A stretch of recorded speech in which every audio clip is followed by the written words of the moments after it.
Across the UK, online and on DAB. The best of the two mics on Talk Radio. We'll get you talking. We are the two mics, and I'm delighted to say it's time to say a very, very good morning to a man that it seems like I only saw yesterday, Mr. Mike Porky Parry. Mr. Parry, very good morning to you. And a very good morning to you, Mike. And in fact, it was only yesterday, believe it or not. I know it sounds like a mirage. It feels like a mirage. It sounds looks like one. Sounds like an echo, albeit a very pleasing sort of echo. Albeit, yeah. Albeit. That's a word. And albeit is what I say. And all I can say to you is that it's always a pleasure to be in the studio with you. And, really? And the different levels of mass communication that we indulge in do in fact test the versatility of our ability to communicate with the audience. Do you understand what I'm talking about? Absolutely. And I must say that today I was struggling to realise what day. Well, I kept walking around going, what day is it today? Because it didn't seem like a Monday because it was a bank holiday and there was lots of sort of general bank holidayness going on. That's right. Lots of nothingness. Although what I did What I did find, right, the world should be quieter. Almost everything was open apart from the banks. Funnily enough, one of my kids said to me, well, the bank's not open. I said, well, that's because it's a bank holiday. But almost everything else was open. Every other shop in my neighbourhood was open. I didn't think it was very bank holiday today at all. I didn't like it. Didn't you? No. The shops, I think, were only up until 4 o'clock. You don't like holidays, do you? Well, I do, but I want more respect for Sundays and bank holidays. We should quieten down on those days and let the world sort of slow down a bit. Yeah, but that's my point. There was, every normal shop was open. Yeah. I don't know what the supermarkets weren't Sunday hours, were they? They were just open normal hours. Yeah. No, the supermarket I went to closed at 4 o'clock. Did it? Oh, yes. Was it after 4 when you went there? No, I went there before 4, idiot. How did you know it was shut at 4? Because all the bread had run out, and when I went and saw the bloke complained and said, I want some more bread, said, we haven't got any, we're closing at 4. Really? Yeah. So you were breadless? No, because I made arrangements. Why don't you keep some bread? You made arrangements? Yeah. Did you talk to a special bread delivery vehicle? No, I went to another shop that was selling bread. Ah, good idea. What, bakery? No. One of these shops that's called like a mini version of the big shop, like Express or something like that. Oh, I see. That's stay open around the clock. Yeah. Okay. Yeah, all right. Yeah, so don't worry about it. Well, I was able to get some bread from my local bakery, which I was surprised to see was open today? Which was open today, yeah. Ooh. But that might have been because there was a big thing going on. They had this medieval kind of fair thing going on. Yes. Which actually wasn't very good. How was that? Yeah, the medieval fair. Yeah, how did that go? Well, not very well. I had I had some visitors down this weekend, and we were hoping that they were big signs all over the place saying they had archery, and you could go and play, try your hand at archery, right? Yeah. So I was expecting there to be somewhere in the grounds of Battle Abbey, right, where they fought the Battle of Hastings. Yes. Some kind of place where you'd have a go at firing an arrow. Yeah, I know what you mean. Yeah. But instead, what they had was a little stall where you could fire a plastic arrow from a plastic crossbow, like a kid's thing. Sounds dreadful. Where you could win a certificate to find out whether you were a knight or a peasant or whatever else. Yeah. Try not to hit the microphone. No, sorry about that. Sounds absolutely dreadful. So it was a good weekend all round. Yeah. You had a bit of trouble with the traffic, though. Bit of trouble with the traffic. But before we get on to that, this medieval archery of yours, right? I'm still looking to find somebody who will allow me to put an apple on my head and allow Michael Van Gerwen, the best snooker player in the world. No, sorry, darts player, best darts player. They're actually going to hit you over the head with a snooker cue. That's right. Yeah, throw a snooker cue at the apple. Yeah. No. What I'm prepared to do for charity, is to stand beneath a darts board with an apple on my head at the point where the bullseye is. Yeah. And for Michael hang on, you'd have to stand on a very large box then. What an idiot you are, honestly. Well, you look at where the bullseye is, it's a lot higher than you are. Rubbish. What do you mean, rubbish? That's a nonsense. Anyway, I'm going to have you stand over there by that dartboard, and I bet you any money that your head will not reach the bullseye. And you think that dartboard is at regulation height? That is absolutely regulation height. Yes, it's been measured. It's been put in specially. Ridiculous. Of course, it's not. Well, if anything, it's lower down. Let me have a look. If anything, it's lower down. Yeah. Anyway, the point of the story is, and then Michael Van Gerwen throws a dart into the middle of the apple and takes it off my head. Okay. See what I mean? But, so who's that remind you of? What, you mean William Tell? William Tell. Yeah, but did he not use a crossbow? Yeah, but I mean, this is the whole idea. No, I don't want it to be a dart. Yeah, it'd be a dart. Well, hang on, you said you were going to jump off Bournemouth Pier for charity. That didn't happen. They wouldn't let me do it. Yeah. Now, this got lined up. I was going to do this in a darts club in London. Right. I'll tell you where it was. It was near where the Express building is now, on Thames Street. There's a darts and snooker club. Darts and snooker club, yeah. Okay. I went there, and we were going to do it for charity. Yeah. And some betting company was involved, sponsoring it. And at the last minute, this guy from Health and Safety walked in and said no. What, you can't do it? Can't do it. Really? Absolutely. Well, so you know then that you won't be able to do it then? No, because he said we didn't have the proper clearance. Maybe you could do it as a sort of underground thing. Well, I don't know. We'll film it anyway and do it surreptitiously. Yeah, but you can't. Like but you have to be careful where you do that then, because then the premises may be like, well, what if you picture in the eye or something? It takes your eye out. Well, the whole idea is that Michael Van Gerwen won't. Well, yeah, but everybody makes mistakes. I mean, he doesn't always win every make a mistake that night. night. Oh, yeah, but he never misses by more than a quarter of an inch. Yeah, but if he misses by a quarter of an inch down, he hits you in the head. No. The middle of the apple is his target. Yeah. If he misses by a quarter of an inch, he hits the bottom of the apple or the top of the apple. You better get a big or the apple. side of the apple. No, I have no fear whatsoever. Really? In fact, I've said I won't even bother wearing protective glasses. I'm so confident, that he will... What about your ordinary glasses? Will Sorry? you wear those? No, I'll take them off. I might wear them because Maybe you should stand what's happening? with your face, against the wall, just in case. No, I don't want a dart in the back of the head. If you get a dart in the back of the head, it's better than get one in the eye. Well, listen, even if he missed, I'd get it in the forehead, right? Forehead? So the forehead doesn't... forehead? Yes, that's what I mean. Yeah, so that wouldn't be bad. I wouldn't mind copping for a dart between the eyes as long as it wasn't in my eyes. Can I have a go? No, you can't, because you're not the world's best darts player, and Michael Van Gerwen is. Apparently, by the way, the distance from the floor to the dartboard's centre bullseye is 5'8". Well, there you go. So you will be well below it. How tall am I? You're about 5'5.5". No, 5'8 3/4. Well, so with that's your Cuban heels on. That's absolutely... No, I haven't got any Cuban heels. So that's absolutely perfect. I like the sound of this. This is good. All now, right. you're asking me about my bank holiday weekend. Yeah, well, because you got stuck in some traffic. I want to know which moron closed the Kings Road Chelsea yesterday. What did I say to you when we did the warm-up yesterday? We're doing the next 3, by the way, for those of you who didn't know that. Sunday afternoons. People were berating me, by the way, at the weekend, saying, well, how come you didn't tell us you were doing the warm-up? We did tell people. We did tell everybody. But we're doing the next 3. So there'll be, podcasts coming out on Sundays as well as, Tuesday to Friday. But, of course, you have very pompously in the past, when I have been recruited to do Clash of the Titans. That's right. You have very pompously pointed out to people. I don't do anything pompously. You don't work Sundays. Well, I was asked specially to do this particular one. So now you do work Sundays, is that right? I'm working the next 3 Sundays. Right, okay. But I, generally speaking, don't work Sundays. But you won't be working Sundays after that, then? No, probably not. You won't? No. Right, okay. I'll tell the management you're not available then. No, Is you that don't okay? have to speak on my behalf to the management. Well, why not? But if I'm asked to do something... You seem to be speaking with forked tongue. No, if I'm asked to do something, I will do it, generally speaking. Anyway... At the great sort of sacrifice of my family time. Oh, I see, okay. Anyway, so I had to shoot then off down to Bournemouth. But what did I say to you before you left? You didn't say anything. Yes, I did. What I did you said say? on the air, have you checked your route? Because if you don't look at the maps, you might find there's a lot of traffic all over the place on a Sunday afternoon in London. And did you look? No. And what happened? Well, it was a nightmare. It took me 2 hours to get out of London. By the time I got out of London, it wasn't worth me going to Bournemouth. I got to Sussex, right, and my daughter and her fiancé were with me. And I, got out of the car, looked at the phone, and saw a text message from Porky, which said, "I'm still stuck on the embankment." Yeah, that's right. We all fell about laughing. Oh, did you? Yeah. That's very nice. I'd been there for 2 hours. And what happened was some idiot closed the King's Road. Now, why would they do that? Well, was there some event on or something? No, they were doing roadworks or something. Now, for those people who are lucky not to have to live in London, they will have heard of the King's Road from the swinging 60s, Well, some people weren't alive during the swinging 60s. Well, OK, that's true. But anyway... They would have heard of the King's Road because of Chelsea Football Club and all that. Mary Quant, swinging 60s, all that kind of stuff. Mary Quant? Yeah, Mary Quant was around then. Did she have a shop there?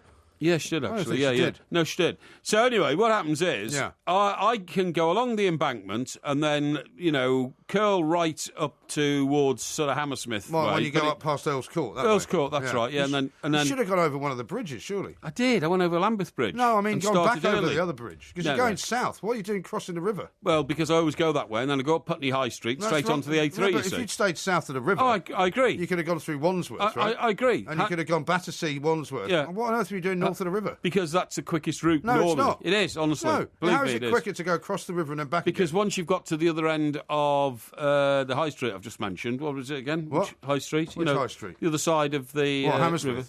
No, you idiot. I just told you Putney High Street. What are you doing in Putney? Yeah, you got Putney High Street. So you go all the way to Hammersmith and then Putney? And then you drop You're down. You're mad. No, I'm not, because That's ridiculous. You drop down straight to the A3. That's where the A3 ends, you idiot. I know where the A3 ends. And the A3 goes to the south coast. The A3 comes in to Wandsworth. Anyway, I want to find the bloke who authorised the King's Road to be dug up yesterday, because that caused a a tailback of 3.5 miles along the embankment to where I was. Which, by coincidence, the and I embankment got stuck there for 2.5 hours. And the embankment, of course, has now been narrowed to one lane because of the cycle superhighway, right? It's so ludicrous. Just for good measure. You know, that guy, Boris Johnson, who used to be the mayor of this city, has decided that cars are no longer necessary, despite the fact that they raise billions of pounds and keep business going.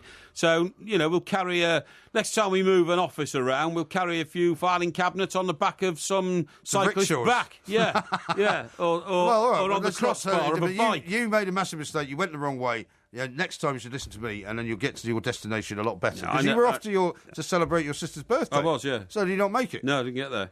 Well, I suppose there's always a silver lining for them. Well, it was a bit like that, actually. If I'd have got there, they wouldn't have eaten until 7 o'clock. Despite the fact that I left here at... we finished at 2. 2, that's right, yeah. I would not have got there till 5 7 hours. o'clock. Well, after 2.5 hours, I was still in Putney. Yeah. It was an outrage. Damned outrage. Absolute plague. 50 ways to leave your lover. You just slip out the back, Jack. Make a new plan, Stan. You don't need to be coy, Roy. Just get yourself free. Hop on the bus, Gus. You don't need to discuss much. Just drop off the key, Lee, and get yourself free. Ooh, slip out the back. That's a great song, that. Great song, isn't it? I don't know who chose that, but it's terrific. Well, I did. Now, let me tell you. Okay, Paul Simon. Yeah, Paul Simon. Now, in the musical journals I was reading over the weekend, I came across the review of Paul Simon's new LP. It's called Stranger to Stranger. Uh-huh. And it's got everywhere I read 4 reviews on it. It gets 5 stars out of 5. Okay. It apparently is utterly fantastic. Really? Okay? He must be pretty old now, Paul Simon. And he's 70. He's 70 years of age. And it says, Paul Simon's just made what may be the boldest album ever by a star in his 70s, still crazily good after all these years. Uh-huh. And he says it's absolutely fantastic. Mind you, that's comparing him to who, though? People over 70? Himself. Well, to no, himself. it's comparing him to people over 70. All right, well, nobody over 70 that I know has ever made a decent record. Well, exactly. So, the Stones haven't. No wonder that's why they're saying this could be the greatest record somebody over 70 has made. That's not much of an endorsement. Well, hang on. Burt Bacharach was still writing fantastic songs in his 70s. Burt Bacharach's now 84. Anyway, I don't know why we're talking about ageism, because, look, what I want to tell you... I mean, what you're saying is that all the reviews are saying, isn't it an amazing album for some bloke who's over 70? Yeah, no, it doesn't. What it's saying is, Mike, I wish you could appreciate this, because you're so really dumb sometimes. Dumb? You are, honestly, I'm not having that. You're as dumb as a bell sometimes. You've called me ugly, thick. Yeah. I'm not having dumb. But anyway, let me explain to you what happens with the musical world, okay? Yeah, right. What happens is, when people are genii, and it happens to broadcasters as well, to communicators, you know, I class myself as a communicator, okay? You don't class yourself as a genius, hopefully, do you? I didn't say that. That's for others to judge. Yeah, but anyway, what I'm saying is, great people like Lennon McCartney, great people like Jagger and Richards, and great people like, well, you take anybody. ABBA. Yeah. They have a burst of creative energy which lasts about 10 years, and then it just fades. Right? Now, so you're saying that applies to broadcasters as well? Yeah, I think it does. Does it? Yeah. Which 10 years are you in? Well, I haven't even peaked yet. No. So it must be longer than 10 years for you, then. In fact, I'll bring you into it, and I'll say, because, you are part of my communicative very much. empire, you know what I mean? Yeah. That you should take... I feel honoured. You take pride. No, I didn't mean that. I mean, you understand what I'm saying. I do. Yeah. Anyway, listen, what I'm saying is this. They have a peak of 10 years, a burst of 10 years, and then it's all over. Now, a lot of people that we listen to these days had that burst in the 60s and 70s. Yes. Okay, even if we weren't around in the 60s, really, we were still growing up. So I'm talking about all the traditional groups, the Kinks and the Beatles and the Stones. Yeah. And amongst those are Paul Simon, Simon and Garfunkel. Simon and Garfunkel were amazing. Simon and Garfunkel were amazing. So the only point this guy's making is that this man has a back catalogue of amazing records which were created in those days, but he's never stopped making great LPs since. But you see, this is where I think you delineate between people who have been very good and brilliant at times, to people who are actually legendary and people who can still make fantastic albums. I mean, for example, John Lennon, I know he's the man who shouldn't be named. Exactly. He's one of them. When he did Double Fantasy after all those years, it was a fantastic album. Exactly. Right? That's and exactly now Paul Simon's just done that. Yeah. Now, Paul McCartney, you'd have to say, hasn't really. Well, I mean, I quite like Band on the Run. I love Paul McCartney to bits. Yeah, but Paul McCartney has never made a great album since he hasn't. I totally agree. Even Band on the Run was kind of I mean, that was the best really. of it. Yeah, it was the best of it, but that was the best of it. But it wasn't brilliant. Yeah, I totally agree with you. But anyway, look, this story here, the reason I chose that song, 50 Ways to Leave Your Lover, it reminded me, I once put that on a jukebox in a pub. Did you? To try and get rid of a girlfriend that I was fed up you were with. hoping by sort of some kind of assimilation Absolutely, she would absolutely. just walk away. Absolutely. All right. So, did the usual thing, you know, I went Do you think women do that, by the way? What? With songs, sometimes, you know, that women will say, I've heard this new song. They do. And you're supposed to listen to it and take something out of the song. They do.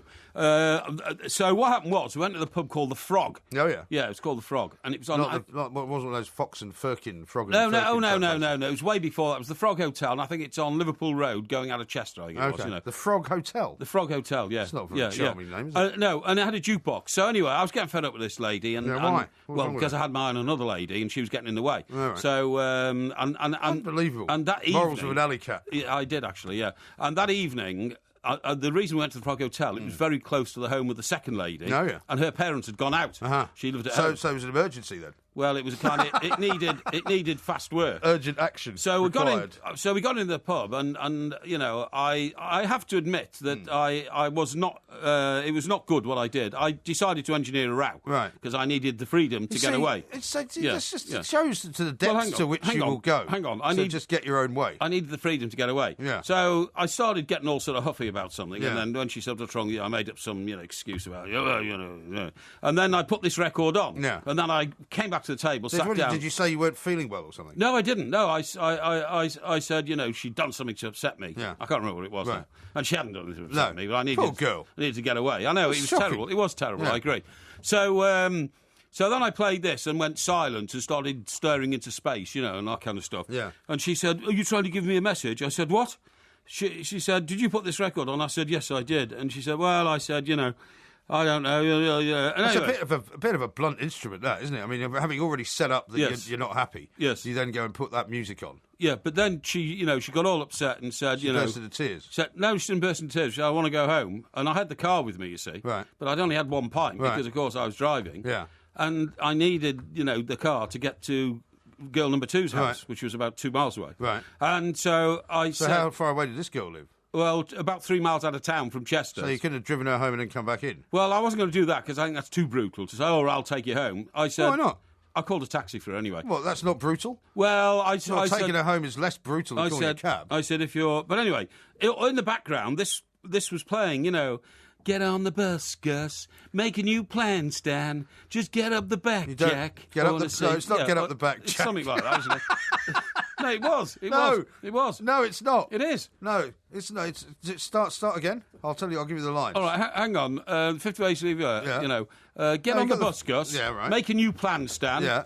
You don't have to be coy, Roy. You don't have to be coy, Roy. No need to come back, Jack. There's nothing about going up the back, Jack. Well, I'm sure it was something like that. Or Anyway... was that what happened when you got to the second girl's house? Oh, no, come on. Now, keep this clean. This is a family show. So anyway, what happens is... Rogerisation on the stairs, I hope. No. So what happens then is that she stormed out. I said, all right, if you feel like that, that's fine. No, I'm not leaving. I'm staying. I'm going to go to a drink or something. I'm going to drink.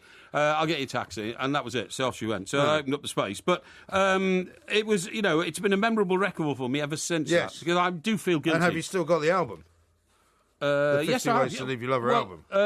Yes, I have, actually. It's I on... think that's what the album's called, isn't it? No, it's on Paul Simon's Best Hits. No, of course it's not Greatest on his hits. greatest hits. The original album I'm talking about. It was not called 50 Ways to Leave Your Lover. The original album? No, it definitely wasn't. No, I'll find out what it is. Yeah. But anyway... But I've got the original vinyl album of it. Oh, have you? Yeah. That's excellent. Yeah, but it's a fantastic I know you don't care song. about that. By the way, I do. a point of order. Yeah. The bridge in Porto has got nothing to do with Leonardo da Vinci. It was. He built it. No, he didn't. He did. No, it's built in 1963. No, it wasn't. The bridge over the Douro River that connects Porto to Vila Nova de Gaia in Portugal. Well, it's the wrong bridge. There's another bridge. I went over a bridge. He's got a bridge in Norway. No. He's got a bridge in Porto. No, I saw a plaque on the bridge, and it said this bridge was built by Leonardo da Vinci. Are you sure it wasn't Leonardo DiCaprio? Anyway, listen, just to finish off on Paul Simon, you'll be very interested in this, because it's your territory, it's your manor. What's that?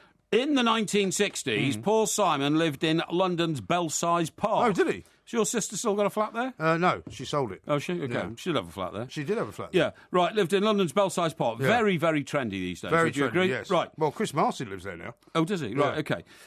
When it was cheap and arty, and he paid £7 a week. Yeah. Right? Yeah. Before moving out when he got rich, after he made his first album. Right. This is a piece written by some property guy. Oh, yeah. How times and house prices change. Now, he says, quote, I was never as happy anywhere in the world as when I was in Belsize Park. It is a lovely part of the world. That's right. He said, but then I wrote a song called The Sound of Silence. It became my first big hit, and within a few weeks, I had $1 million. Wow.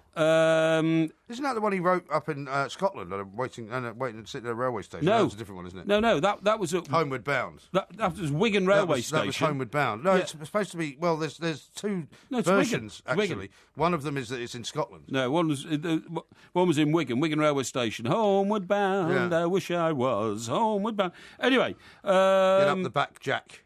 Yeah, that's right, yeah. So it says here... it's still crazy after all these years, the name of that album, by the way. Still crazy. That's also a great song. After all these years, yeah. Anyway, it says here that the place he used to rent for £7 a week would now cost near $5 million. So even the $1 million he made...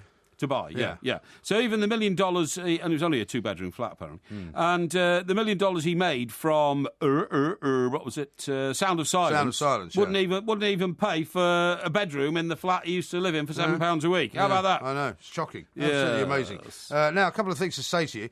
Here's one from from Bob, who says, "How long has Roy Keane been a pirate, Porky? You make him sound like Blackbeard." Well, he did sound like Blackbeard. Well, he doesn't sound like Blackbeard. When I say Roy Keane has got a black face, what I mean is he's got that stubbly growth of sort of snowy white and dark black beard. Features, hasn't he? He's got very dark features. And when he's scowling out from under his eyebrows and telling the Irish players they're useless and they didn't run back and they didn't try hard enough. And he wanted to kill them. And they wanted to kill them and they got turned over by the roost. I mean, that to me is something that only Martin O'Neill, as the Irish head coach, should say to his players, and in my view, completely undermines Martin O'Neill's authority. Andy in Glasgow says, Keane's from Cork. Couldn't get further from the north of Ireland. Please tell Porky. I didn't say he was from the north of Ireland, did I? Yeah, but I think they thought your impression of him sounded like he was. And Matthew Boulder says, Keane's from Cork, almost a war declaration to say he's from outside Dublin. Also, tell Porky he's not from Truro either. Who's not? Oh, I see. What? People are trying to assume that was a Cornish accent. I think so. Yeah, that's I think not it's a a nice piracy thing to say. Anyway, we've got lots more going on. The Arabida Bridge in Porto was built in 1963. I don't think it was. It's over the Douro River. It carries 6 lanes of European route E01, and it's got nothing to do with Leonardo da Vinci.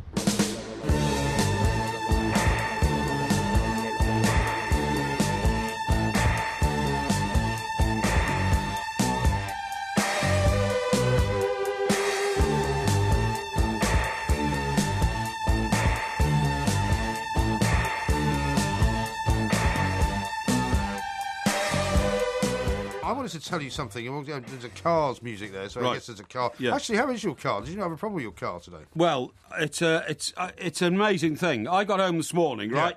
What time did I get home this morning? I got home till 10 o'clock this morning. Yeah, because you were doing the paper review. Did the papers here with breakfast. You never stop. And then I had things to go and do, and so as I pulled paperwork? No. This was like practical things. I had to go to the the video distributors and all that kind of stuff. Sold a few more videos, by the way. Oh, good. Yeah, they're flying off the shelves there. You want to know where to get hold of them? You go to the 2mics.co.uk. That's right. That's a video, a hard copy of the 2 Mics Live. You can download it as well. Yeah. On the same page. Yeah, you can. What's it called? The 2 Mics. Well, it's the 2mics.co.uk. They'll tell you there how to get to it. Right. Okay. Now, so as I pull into the garage and I'm backing into my space, all of a sudden my dashboard lights up again, and it shows a picture of the 4 wheels, and it's got the tyre pressure by each one. Right. So at the back it's 205, 205, and at the front the left one is 256. What is that in? What's that measured in? Because it pounds per square inch. Pounds per square inch. Yeah. Well, it can't be 205, can it? Well, it was 205. Right? Yes, 205. Really? Yeah. Okay. It's because the engine's not at the back, so most of the weight of the car's in the front. So 256 for the left front wheel, but 180 for the right front wheel. Is it not in metric then? Are you sure it's not in metric? I don't know whether it's in metric or not. I'm telling you what the figures are. For? Because I'm telling you what the figures are, okay? Well, I just don't think it's pounds per square inch. Stop interrupting, you stupid... I'm just trying to get everybody on the same page so they know what you're saying. Now then. So what happens is I realise I've got a malfunction with the front right tyre. Not for the first time. So I go out again. Yeah. There's no stopping me. I don't say I'll do with that later. Right. You got a problem? So you think you got a bad tyre, so you immediately drive away? Of course. So didn't you get out and have a look? Yes. And what did it look like? And I pressed my thumb into it, and, it didn't feel Seemed flat. fine, yeah. Didn't feel flat. But because your car keeps warning you of punctures that you've never had. Well, hang on. Now, you've got to remember, the tyres these days are only an inch deep. Yes. Like tyres on my car are just an inch deep. You know what I mean? You can't tell whether there's any air in them or not most of the time. Yeah. So I drive to Quick Fit. They're nothing quicker than a Quick Fit fitter. They're really good to me, Quick Fit. And the same Well, chap... that's a great advert for them. The same chap, right? Same guy. Same guy who's done my last 5 punctures on my last 2 cars. Yeah. So he waved at me as I came in. So you've had 5 punctures 5. in about, 2 years? 2 years, yeah. 5. See, that's very high. I know, it's ridiculous. Yeah. So anyway, I get in there and I explain, and he said, right, OK, so look at it and all that. So then he puts it up on a ramp. Right. And he looks at it and he says, I can't see a problem with this tyre. So he tests all the pressures. He says the pressure's not down. He said, your computer's gone wrong. Yeah. So I said, give it another go, will you? And I wandered off and went and did something. I can't remember what it was now. Some paperwork. No, some shopping. Oh, yeah. And what did you buy? I bought a card of congratulations to a friend of mine who's just got engaged. Oh, right. And I bought her Very a lollipop as well. A lollipop? Yeah, to How go old with is it. she?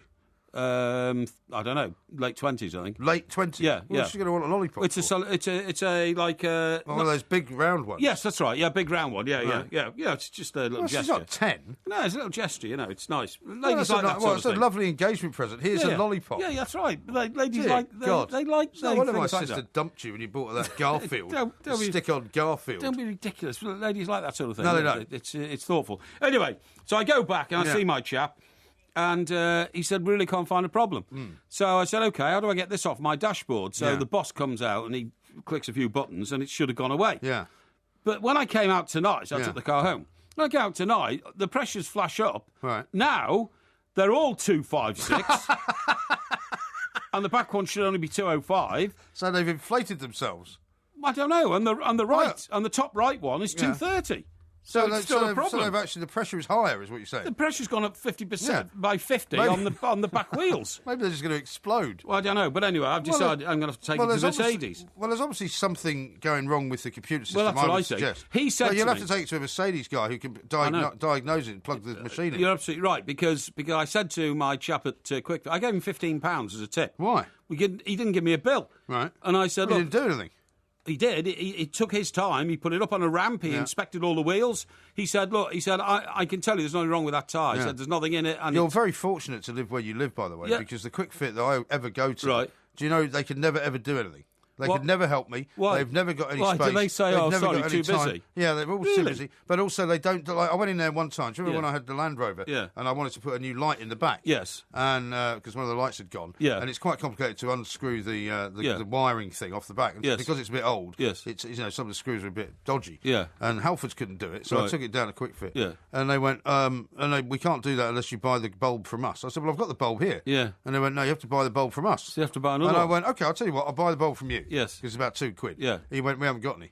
Oh, that's very You know, handy. it's just, and something like that always Well, happens when I you go should there. have sold them your bulb, and they could have sold it back to you. That's a good idea. Anyway, So I didn't think of that. So anyway, so you bring it down. And I said, OK. I said, let me pay the bill. He said, no, there isn't a bill.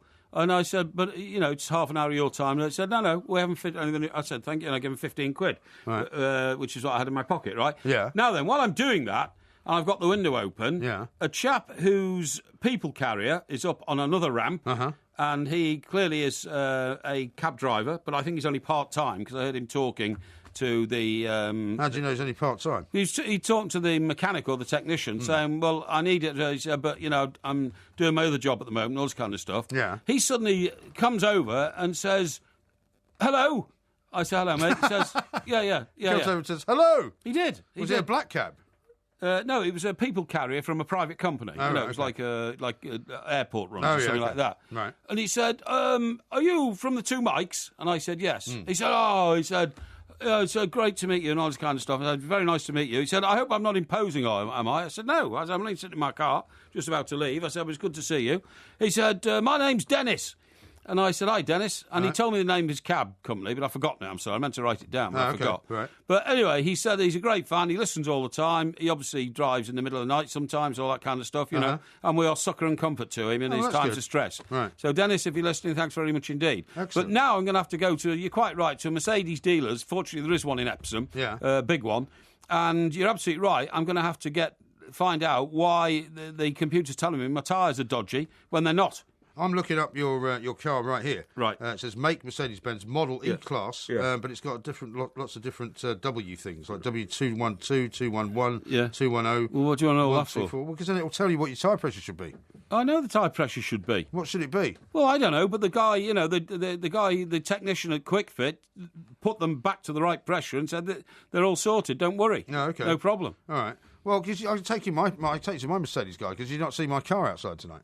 Yeah, it's an old wreck. Another one. Where'd you get that it's from? Not an old wreck. I'll tell you in a minute because we're out of time. This is 20 years old.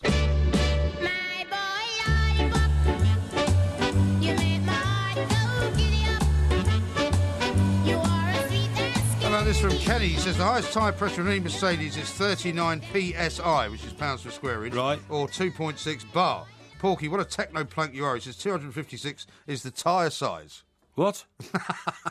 He says it's the tyre size. Tyre size? Yeah. Is it? Yeah. Why would they give me the tyre size? Well, Why would they know. give me the pressure? Maybe you took it down wrong. I didn't take it down wrong. It was on the computer there, and the guy at QuickFit read it and understood it, so it must be right. Well, I don't know. There's something going very wrong with your car anyway. What a waste of 43 grand. Anyway, I've got a very nice new loan car because I took my car. It's an old wreck. It's a white reg car. Yeah, but it's a C-Class. It's an old C-Class, right? Yeah. Which is a courtesy car from the place that I take it down to in South London. It's 15 years old. Yeah, it doesn't matter. Well, my real car is 12 years old. Actually, my real car is... Why do you drive around in 15. wrecks? Don't you think it's worth investing in a decent car? Well, I might be getting a new car for the family. But I'm quite happy to drive around in a wreck. It doesn't matter to me. Yeah, you have no style, that's why. I've got lots of style, but I'm not in any way defined by the car I drive. Really, It's not an extension of any part of my body. Yeah. You think you look cool driving around in a nice new Mercedes. Yeah. In fact, you just look like a plank. No, I don't look cool. I look cool. No, you look like driving it to the car wash for somebody else. No, it's a babe magnet. No, it's not. Well, when's the last time you had a babe in it? Well, I'm not going to answer that sort of question. I bet there are no high heels on your roof. Well, what a disgraceful comment, honestly. Anyway, here's the thing, right? Yeah. They very kindly gave me, because a lot of garages won't give you a loan car unless you pay for it. What's wrong with the original car, anyway? Well, it's just, it was serviced a couple of weeks ago. Right. And the guy said, and he's a fantastic guy, he only deals with Mercedes. Fantastic guy. He's a great guy. Yeah.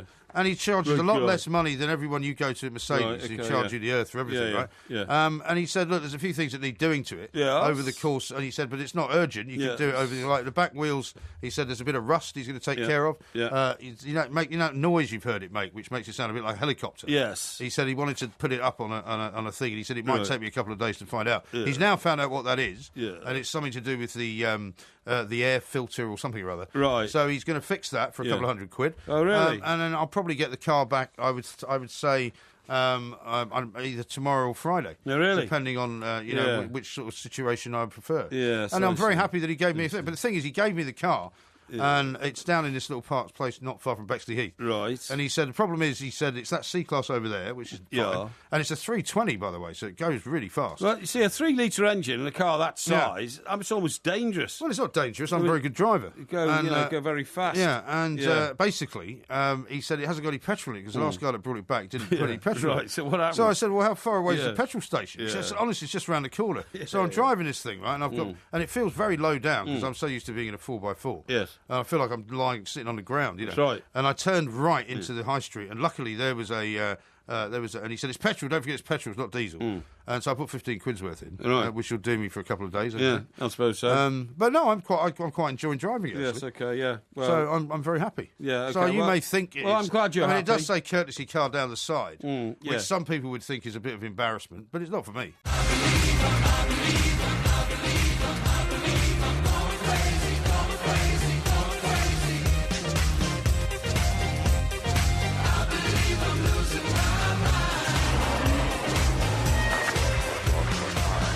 We are the two mics, and of course, Porky Vision coming up a little bit later on, which should be very, very interesting, given the launch of this very raunchy BBC show, which came out a little bit earlier in the evening. Yes. And right now, we're going to talk about cheese, which is not a subject we normally talk an awful lot about. But Nora Weiser is the executive director of the American Cheese Society, and she's going to try and explain to us why exactly there's so much cheese accumulating in America. It's quite a strange one, this. Nora, very good morning to you. Welcome to the show. Thank you. So, what's the story? Why is there so much cheese? I mean, we used to call it wine lakes here when there was an accumulation of wine that couldn't be sold, and butter mountains and stuff like that. So I'm calling this a cheese mountain. And where is it? Well, it's all over. I would say that it's probably similar to the wine lakes, producers see prices going up and export markets being hot, and they produce more. And then things change. And suddenly, if you have a bunch of cows and they want to be milked, they kind of need to be milked. Right. So there are not a lot of options. Oh, right, okay. And so once you've milked the cows, I guess you have to make the cheese.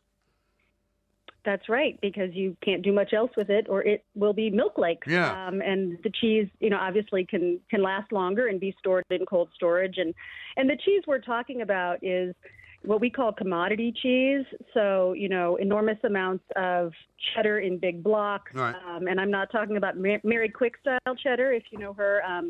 Our membership is made up of a lot of specialty producers who are making handmade cheeses. So they mostly struggle making enough. But this is people making, mozzarella for pizza and huge amounts of cheddar.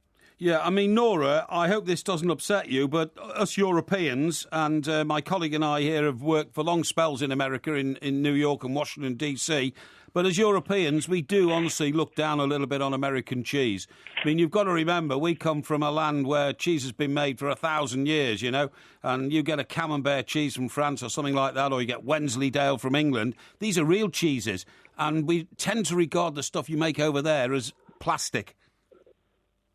I know, and if there's one thing I know, it's that the British are well-renowned for their food. So, it's only relatively recently that, you see, because people used to make fun of the British food, but London is now the sort of the centre of... Yeah, but you don't make fun of European cheeses. They've been around forever. So he's not making fun of European cheeses? No, I know that, but I'm saying I don't know who's going to eat all this American cheese. You can't export it anywhere because nobody in the world wants American cheese. Well, people do want it, and I guess if you have Pizza Hut or Domino's, that's the type of cheese we're talking about. Yeah. But we actually do have, and that's our organization, represents these producers who are following European traditions and making small batch local handmade cheeses. Right. Yes, largely inspired by the wonderful European tradition. So as a full disclosure, I lived in France and I also lived in London for a time. You must miss the cheese then, Nora. Well, I do miss Neal's Yard Dairy. So. There you go. Well, I mean, it's interesting, though, isn't it? Because we find that because we now live in such a massive global economy, one of the reasons, supposedly, that this has happened is because European producers have started exporting more cheese to America, which is presumably being bought in bigger numbers. And the reason for that happening is because Russia stopped importing European cheeses as some kind of payback for sanctions being put on them by the US. It's true, and in the U.S., tastes have evolved, and people are buying more specialty and artisan cheeses from around the world. Yeah. But that includes, going local, and everybody wants, something from nearby. So, I think this glut, it does make a great story, and but it's really a specific portion of the market, and farmers are encouraged to produce more milk, and sometimes there are subsidies to do that. Right. And when prices are high, it all looks great, and then, suddenly it doesn't look so great. So that's kind of where it comes from. So what is Yeah. I was going to say, I appreciate that it's not all in one place, but I mean, if it was all in one place, what does 1.19 billion pounds of cheese look like? I mean, could you kind of estimate what that would be the size of? Would it be the size of, I don't know, a London bus? Would it be the size of the Empire State Building? I just don't know.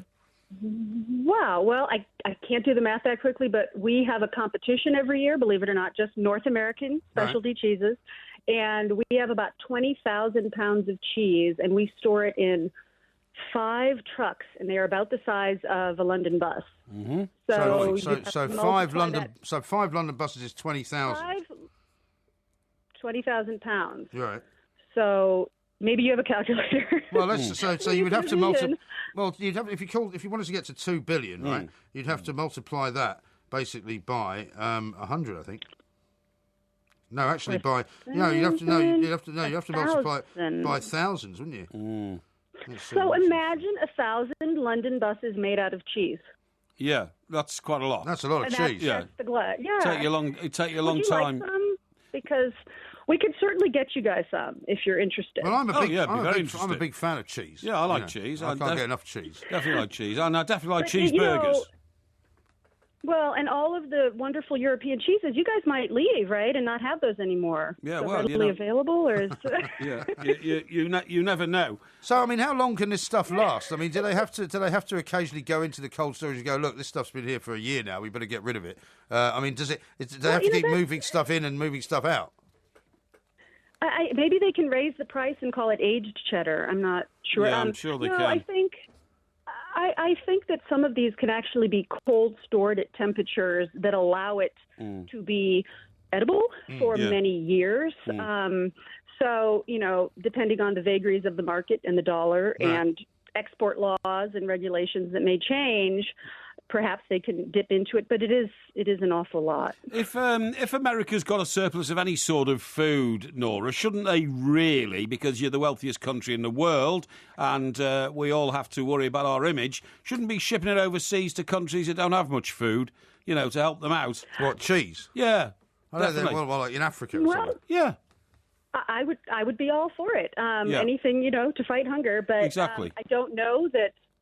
I don't know the practicalities of shipping that much cheese to because that would keep it refrigerated, wouldn't you? No, don't worry about it. Look, to most countries, give a man a cheese sandwich and he'll eat for a day. Well, I'm about to say most countries that you could ship the cheese to will have some form of agricultural policy where they can produce bread. So, what do you put between two slices of bread? Cheese. So you could revolutionise the World Hunger Programme by, shipping out millions and millions of cheese butties, or at least the cheese to put in the sandwich when they get there. I think it's a brilliant idea. I would recommend it to the politicians that you deal with. I think we should make you our cheese czar. Yeah, exactly. Untangle this. Yeah, he'd be good at that. Out how to, how to get grilled cheese sandwiches and macaroni and cheese, how to get it all over the world. I totally agree. Actually, that's a good... Now you're onto something. How about macaroni cheese? Now, that's definitely worth exporting somewhere, because macaroni cheese has become very trendy. Cheese and pickle. Yeah. Cheese and pickle. Now, how about this? Now, we've got cheese and pickle. We've got a text here from a guy who's listening to the show, Stephen Darlington. He says, evening, Mike. He says, am I missing something, or am I a genius? If there's a cheese mountain in the USA because the cows need milking, why don't they just eat more beef? Cheeseburgers. That's a good question, isn't it? Exactly. Because then you wouldn't have to produce so much cheese if you ate more. I don't know. I'm not sure in America you could actually eat any more beef. I think it's probably the biggest per capita consumption of beef in the world. I'm sure it is. I mean, how many steaks? How many steaks can you eat? I don't know. Right. So what's the answer, Nora? I mean, you've got a fascinating job, right? You're director of the American Cheese Society. What sort of things do you do? Do you have like cheese and wine parties? What do you do? We do, and lately the trend here is cheese and beer, and we're actually based in Denver, Colorado, which is kind of the micro-brewing, hipster capital in the U.S. Shouldn't you be in Wisconsin with the cheeseheads? Well, we're kind of the Switzerland of American cheese. We don't pick favorites, so it's good we're in the mountains. But yeah, there is a lot of cheese made in Wisconsin, Vermont, California. Animals don't really like it out here because we don't have much for them to eat because it's pretty dry. But so we're just a trade organization. We're similar to, you guys have the Specialist Cheesemakers Association, which you may or may not know of. Right. But, kind of promoting and serving these smaller producers and helping them get the word out and making people aware that you can eat cheese that actually tastes great, Yeah, what about a cheese race? Because, we have an annual cheese race here, don't we? Well, we roll a big cheese down a hill in Derbyshire. Yeah. But the problem is... Yeah, you do. Yeah, what they do, Nora, but that's under threat now because we have an organisation over here called Health and Safety, a bunch of interfering no-goods. Busybodies. Yeah, busybodies. And the problem was one person running down the hill after the cheese broke their leg. So they want to ban the cheese race. Right. And we're not having it, don't worry. But imagine doing it down in the Rockies, though. That could be really good. Yeah, in the Rockies, it would be. I don't think the FDA, which is comparable on our end, I don't know that the Food and Drug Administration would be a fan of that either. That might not work. Right. Okay. But with the election coming up in the U.S., though, you might want to check out a certain political party that I think you guys could totally get behind. It's called the Cheese Party. Okay, good idea. Cheeseparty.org. We're going to make America great, GRATE again. So, that's where we're going with Excellent. it. And good. Well, anybody's better than Donald Trump, right? Yeah, exactly. Well done. Well, That is an option, is to use the brick cheese to build his wall. Yeah, that's just one idea. Good. That's a good idea. I like it. I think you're going to go far, Nora. Thank you very much indeed. Nora Weiser, Thank you, Nora. The Executive Director of the American Cheese Society. Yeah. That's a great idea, isn't it? Build the wall for Trump with cheese. I mean, it's all a bit... Jalapeno cheese. Listen, talking about diets, by the way, man, Yeah. I meant to tell you, I came across a story today, a horrendous story. A woman who drank 20 Red Bulls a day. Yeah. Teetotal. She's right? dead, presumably. No, but her liver's twice the normal size of a normal liver. Really? And when she went to hospital, she was coughing up blood and all that. The doctor said, I'm sorry, but you've got to give up drink. They assumed she was an alcoholic. She said, I haven't drunk for 10 years. Right. And when they found out what her diet was, drinking 12 Red Bulls a day 12 had given her a liver so fatty it had all the symptoms of cirrhosis. Blimey. Yeah. Well, I'm glad you've given it up. Yeah, well, indeed. I won't be drinking another one after eating that. I tell you what, it's terrible. Absolutely right. Shocking. I had some Chinese food tonight on the way up. Oh, is that right? Yeah, Did you? I drove up. Yeah, I was driving up back from Sussex, and there's a fantastic Chinese place in Greenwich. Right? Oh, Greenwich. Which is one of those kind of just Formica table type places. Yes. And I said to them, do you fancy some Chinese food? As we were driving into London. Yes. And sure enough, they did. So we went and had some, and it was great. Is that like in a noodles bar? It's a sort of noodle bar, but it's not just noodles. You can get all sorts of stuff in there. Okay. They do fantastic shrimp toast, actually. Shrimp toast. Yeah, very, very good I'm indeed. sure I've ever had that. So we did a bit of that, but of course, the funny thing about Chinese food is it's quite the weird thing for me. Yes. Well, partly one because I was driving, two because I was coming in here. Yes. I just had water with it. Just water. And I usually have beer with it. It's one of those things I don't normally. If I'm in a curry house, I don't normally have anything other than beer. Oh yeah, okay. Or lager. Because it goes with it. A bottle of one of those Indian beers like. What would you have? Kingfisher or one of those. I understand what you say. Do you? Yes, I do. Why are you talking to me like that? No. I'm just I'm digesting information. That's right. Is that what you're doing? Now, listen. I want to tell you about something. Yeah, unless you want to tell me about something. No, go ahead. I was going to read a couple of tweets out, but go ahead. No, please go on. Read them out. I will say from Darren. He says this: I will do Porky's review on Top Gear. Evans and the show is rubbish. Mm-hmm. And Phil says, Porky, you're normally mean about everyone. Tell people how poor Top Gear was. There's some kind of secret agenda going on here. Well, no, not really. I mean... Steve says he won't criticise one of his own. It's the Planks Union. No, it's not the Planks Union. I mean, look... An Irish one says, Porky won't slag off any other fellow journalist, but what has he been doing with you for the last number of years? Well, That's a good point. Yeah, it is a good point, yeah. No, look, I mean, the point is, I wasn't a huge fan of the last Top Gear, right? I thought it was okay, but You didn't like it? Well, it wasn't I didn't like it. I think that a show about cars becomes repetitive very quickly because it's about driving cars in different forms. But the thing about Clarkson's show, and I'm not a big fan of his, was that it wasn't just about cars. It was a much better kind of entertainment than that. Can I tell you, I thought the way Clarkson's attitude to life is brilliant, and I think most people realise that. He's a middle-aged man, doesn't care about his belly expanding, smokes fags, has a laugh and a shout with his fellow presenters, likes a drink, all that kind of stuff. Came out very, very, well in his attitude with his others and his laid-back attitude to life. And that was, to me, part of the show. He doesn't suffer fools gladly. No, he doesn't suffer fools gladly, and that was part of the show, without a shadow of a doubt. Yeah. So I was a bit surprised when Top Gear started, it was 8 o'clock, wasn't it, on BBC Two on Sunday night? Yeah. And the first thing was this thing with fighter aircraft. Yeah. I thought, hang on, I saw this in the last series, didn't I? And the second thing is driving around in there's nothing three-wheeler cars. There's nothing new under the sun, I suppose, as they say. Well, except that what Chris Evans did say when people were asking him about what's it all going to be, he said there's going to be some amazing new stunts, some fantastic new ideas, and there aren't any yet. I mean, maybe they've got some, I don't know. Well, what a lot of people said on Twitter was that Chris Evans seemed to do an awful lot of shouting. In fact, they were comparing him to you. They said a bit like Porky, shouts his way through the show. I think, in fairness, he was trying to, generate energy. And obviously, the crowd in the aircraft hangar or whatever they do it in, right, is obviously shipped in, and nobody there's going to boo him. They're all, hey, because that's the whole plan. But I think he was just trying to make his presence felt and all that. But I don't know. Well, be careful. You might have to give an opinion if you carry like that. All I'm saying is, unless there's something sort of fairly new and novel in the next show, I'm not sure how many people will say, well, haven't I seen all this before? That's all. All right. Did you watch Britain's Got Talent, by the way? No. Because they had the final of that, didn't they? No, but I tell you what I did notice. Yeah. I noticed that when the judges went to the rap party, because it was the last one afterwards, Alicia Dixon, a very attractive young lady. Indeed. And Amanda Holden, yes, an equally attractive young lady. Big Everton fan. Big Everton fan. She's quite a friend of yours, isn't she? Yes, I've seen her dressed in an Everton shirt with a black belt and nothing else. Look, you know, wore as a mini dress. Looked very nice. And the naked picture was before the weekend as well, wasn't it? Well, what I was going to say is the two of them left the set of BGT in identical, what they call little black dresses. Really? On their way to the rap party. Okay. And, of course, that's something which normally women find horribly embarrassing, but they, to give them their due, thought it was quite friendly and a bit of a laugh. What are you talking about? What do you mean they find it embarrassing?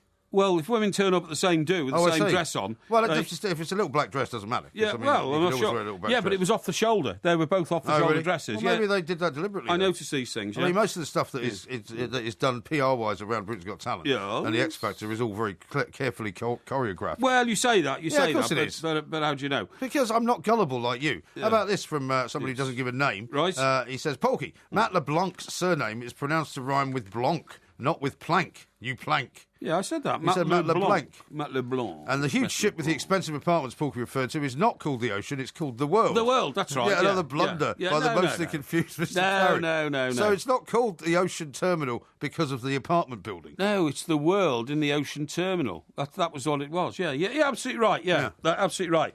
Now then, I want to tell you about something here. Yeah, go on. And what this is about it's quite interesting, really. It is about a teacher who has banned her pupils from turning up in red clothes. Red clothes? Yeah. Well, do they have a uniform? No. Well, it's a bit loose. Here we go. Fizzy drinks, sweets and enum has all been blamed for making school children excitable, but now teachers add another thing to the list, the colour red. Eastern Primary School in Dundee. Dundee, yes. You know where Dundee is? I do indeed. The Jute, home of the Jute millionaires. Home of the Jute millionaires, that's right, yeah. And Jam. I met a bloke who was a Jute millionaire once. Yeah, I used to play golf with one, actually. Really? Yeah, his name was Mr. Modi. Oh, no, this guy lived in Easter in Surrey. He'd made his millions in Jute, and his father had given it to him, and he was just a wastrel. Was he Scottish? No, he was kind of refined Scottish, you see what I mean? Scottish. What do you mean? Well, he was Scottish then. Yeah, he was Scottish. What do you mean refined Scottish? Scottish landed gentry, so he spoke like an Englishman. But he lived in a house in Esher, and all he ever used to do was take everybody home from the pub at 11 o'clock at night and throw a party every Saturday night. Did you used to go along? Yeah, of course he did. Yeah, he used to drink all his free booze. That's a shocking thing to admit. No, it's not. No, and he made his fortune. How long ago was this? The family, about 10 years ago. Really? And the family. So he used to go to a pub, and just hang around with a load of people he didn't know, and then all back to some guy's place because he was wealthy. That's a shocking thing to admit. The pub was in Esher, right? Yeah. And what were you doing in Esher anyway? Well, my mate lived there, so. Which mate? John Jinks, actually. Oh, right, OK. Yeah, the former News Editor Express. Yeah. So he's now currently languishing in a home for, shall we say, distressed journalists. I would say knackered old journalists. Why don't you help him out? Well, he's beyond help, to be honest. Oh, that's nice. To be honest, Very nice. Yeah, I've tried to help him in the past. He's beyond help. But anyway, we used to go to this... Half time in the basketball, by the way. Oh, yeah, brilliant. So we used to go to this pub, right? Yeah. I'm trying to remember the name of it now. I don't know, it's just been refurbished, though. It was a pub we used, 5 times a week, you know what I mean? That sort of pub. Yeah. And it was in Claygate, actually. It wasn't in Esher. Oh, I know. Yeah. Claygate is a village near Esher, yeah. In fact, I tell you who lives there. Isn't that where one of our former friends had a pub as well? What? The former sports editor of the Express. Did he not have... Yes, David Emery. Yeah, that's right. Yeah, no, Dave was there as well. Oh, he was there as well? Dave was part of the crowd. He was part of the crowd. So what happened is we go to this pub. I wish I could remember the name of it, because it was the pub where Frank Bruno had his first fight. Really? In the hall attached to the pub. But anyway, so we get in there and you get absolutely lashed up on booze. And it's a good pub. You play darts on the other side, in the peasant side of the pub, you know what I mean? Public bar. Public bar. You used to play darts there. What do you do with the peasants? And then drinking the soda. And then about 10 past 11 or quarter past 11, the pubs used to close in those days, right? This guy, whose name I can't even remember, but he was a real roly-poly type character. Oh, yeah. A bit like that fat sort of guy. Colonel Blimp character. Well, more like that sort of fat guy who's Winston Churchill's grandson. Fatty Soames. Fatty Soames. A bit like him, spoke very well. Nicholas and all this. Soames. Nicholas Soames, yeah. And it's, come on, everyone, back to my place. And it was within walking distance. I mean, a 10-minute walk, Or there were a couple... So how many people would go then? Maybe 20 or 25. Really? Yeah. Oh. So they turn up at this palatial place, the big drive, and it had a terrace which overlooked the gardens and all that kind of stuff. So where did you live at this point? I lived in more or less in Epsom, where I live now. But So a what was different that? place. Taxi ride home then? Yeah, taxi ride home. Okay. It's only 10 So minutes. was it all blokes from the pub then, or was it Oh no, women? no! A lot of women came along. Really? Oh, a lot of very tasty young. So there must have young been some women. horrible, horrendous scenes back there. Then. Well, not really. People like repairing off to one of the rooms or something. Oh, all that happened. All that definitely happened. A lot of it happened in the garden. Rogerising. Oh yes, I'm afraid. In the garden? So. Yeah, yes, in the garden. Yeah, in the garden. Yeah, and was a terrible Yeah, scene. yeah, and what happened was, by the way, I saw an old programme today with a lot of Rogerising in it, but I won't go into that. No, so what happened is after the pub closed, I mean, it just go on till last person fell over or left at 3:30 in the morning. It's brilliant. And How bizarre. Yeah, well, he was divorced. Right. He'd moved down from wherever, and he bought this place. He had, he was literally a man of leisure. Yeah. And he liked having people around. Right. And there was never a situation in which, like bedrooms got wrecked or anything like that. It was all very, very civilised. All very civilised. But he just liked doing it, you know. But anyway, You see the time, by the way. I was supposed to tell you about why Red is no longer welcome at a school in Dundee. Okay, well, we'll get to that. Across the UK, online and on DAB. The best of the two mics. On Talk Radio. We'll get you talking. Now, the chosen subject for discography tonight is the three favourite Chinese dishes or Indian dishes. Or both. Well, I think we should do three of each. Three of each, yeah. That should be easy enough to do, shouldn't it? Okay, yeah, great. I can go first with my Chinese. Yes, go on, yeah. Because I can tell you what I had tonight. Right. I'm going to go with one starter and two main courses. Okay. Right? I always like to have as a starter as many, whatever the dumplings are. Yes. Yes. They have those kind of, now whether I have wonton soup well, or but normally, aren't they grilled pork they're dumplings? sort of grilled pork dumplings, which I love. Yeah, great. And I usually ask for a little bit of chili oil on the side. Yeah, right. Because the juice that they come with is not always. It's quite nice, but I quite like to have the. No, hot, I love whatever that little thing they give you in the white container to go with the dumplings. I love whatever that is called. White, I'm not talking about just takeaway. It could be in the restaurant as well. Yeah, They exactly. give you a white container in a restaurant. Well, they'll give you a little white dish. A dish, yeah. Yeah, that's right. Yeah, I like it. Yeah, that's good. Yeah, it's quite sort of tart. Isn't yeah, it? okay, I'm quite with that. All right, now my generally my favourite, I would say, dish is probably barbecued pork. Yeah. Yeah, because, okay. It's kind of, It's not one of my favourites, that. You don't like it? No, I don't like pork in Chinese restaurants, no. Well, you just said you like the dumplings.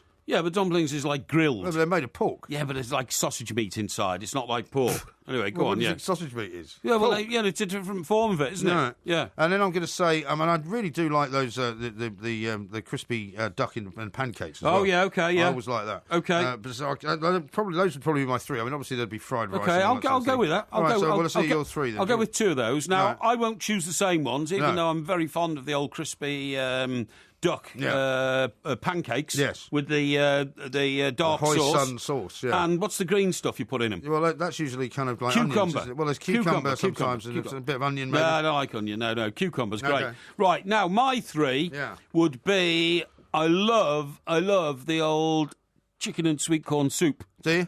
Chicken and sweet corn soup to start, and I usually have a double portion. Do you? A big bowl. They have to get me a big bowl. Big bowl of soup. Yeah, I love big bowl. Do you of like soup. it when, because this place we went to, they do an awful lot of stuff like in soup. Right. So you can get like almost any kind of noodle dish, but it's in soup. No, and it's massive. No, I just want the soup. Yeah. I just want the soup. Okay. And All right. thick soup. It's lovely, Right.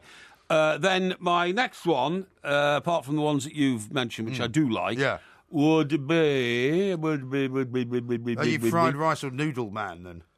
Me, I'm a plain boiled rice, actually. Oh, you don't like fried rice? No, I don't like fried rice. I don't like eggs, you see.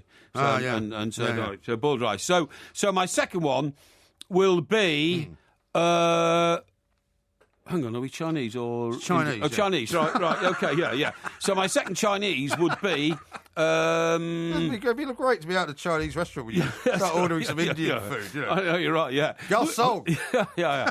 Would be lemon chicken. Lemon chicken? Lemon chicken. I love lemon chicken. I love the chicken all doused in that lemon stuff. Lemon curd, isn't it? Like type stuff, you know? Yeah, it's all a bit artificial. No, I love it. I love it. That would be my... That's your first main course, so you need another one. Okay. Because you've had soup, chicken and sweet corn soup, lemon chicken, you can have one more. The other one that I really love is... hang on a second, I'm thinking aloud. It's not a quiz, this, you know. You should be able to mention what Chinese food you like. Yeah, hang on, I'm just trying to think. I know. I would have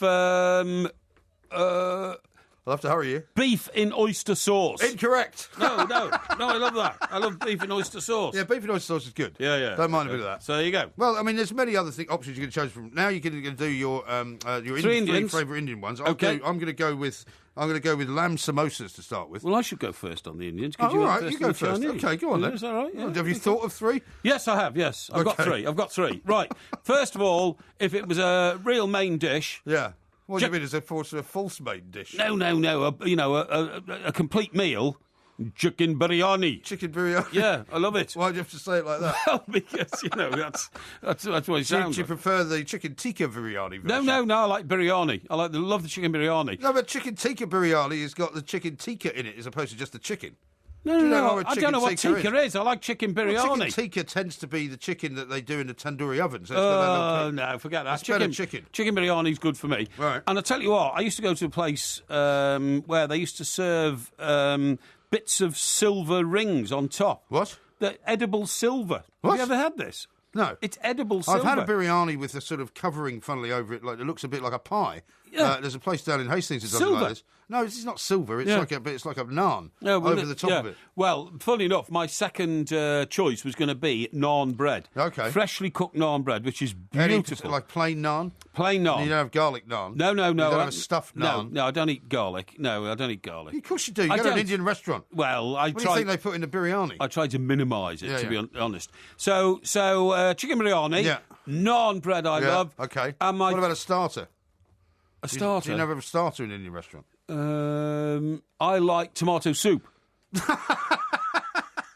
What's your problem? Oh, you have tomato soup? I do. In an Indian restaurant? Yeah, I do. Why don't you just have egg and chips then? No, don't be silly. I love a bit of tomato soup. What about mulligatawny? No, it's too hot and spicy. Is it? My third Indian one would be... Do you like an egg, by the way, with the biryani? Of course, you don't eat eggs, do you? No, I don't eat eggs. Never eat eggs. I don't know why I keep asking you about eggs. I know. I keep forgetting that you don't eat them. My third one would be... I can tell you what it would be. A cauliflower bhaji. Okay, cauliflower bhaji is nice. Bhaji. Yeah. Love it. All right. Well, that's all good. Well, or a mushroom bhaji. No, see, I'm not keen on mushrooms in Indian food. Okay. I would go for meat samosa to start with. Right. Which What's that? I'm very keen. You know what samosa is? No. It's like a triangular sort of pastry package. Oh, okay, yeah. And you can get vegetable ones, which I quite like. Right. But they're normally lamb is the meat ones, and they sometimes have a little bit of what they call it keema. Okay. A little bit of pea in there as well. Okay. Lamb madras, I would say, Right. probably. Lamb madras. If I'm cooking a curry, I quite like a fish curry, but I don't normally order a fish curry in a I'd restaurant. never eat a fish curry. No, I make a great fish curry. No. One of these days I'll make it for you. Okay. With sea bass. Oh, I won't eat it. And then my preferred side vegetable dish usually is chana masala. What? Chana masala. What's chana masala? Chickpeas. Oh, no, I hate it. You don't like chickpeas? Oh, I hate chickpea. I was Why? ill once on a flight to Israel when they gave me some... what else is it called?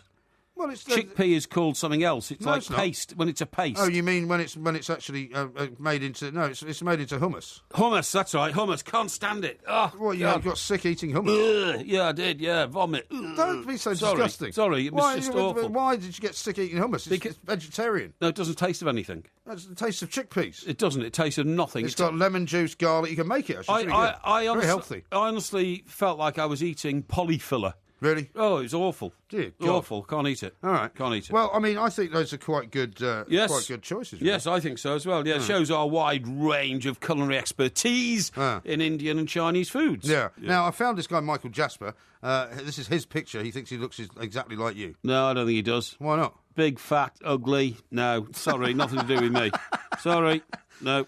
I had to switch the central heating on today. Did you? Or at least I would have done if the boiler hadn't blown up. Boiler's blown up again? Yeah, blown up, I'm afraid. Yeah, Didn't 2 you just days get it ago. fixed a little while ago? No, yes, I did actually. I had it serviced, and during the time it was being serviced, that was sort of last summer. Right. Because I always look forward to the winter. Yeah, it's that thing that they always used to accuse each other of in politics, Yes. you know, fixing the roof while it's not raining. While the sun is shining and all that kind of stuff. Yeah. And the guy said, look, it's got a valve problem here. We can replace this valve. He said, but I have to say, Mr. Parry, you know, we haven't seen one of these for a while. I said, it'll need Was he looking at you or the boiler? I'm not going to answer that stupid question. And he said, I said, OK. So I said, What, you mean, is it because it's so old? Yeah, well, I mean... Well, how old is it? The apartment is 20 years old. Right. And the boiler's been there since the start. OK. So it's lasted quite well. Everything else... Why don't you just replace it? Everything else has been replaced. Right. Both... Apart from you. and the boiler.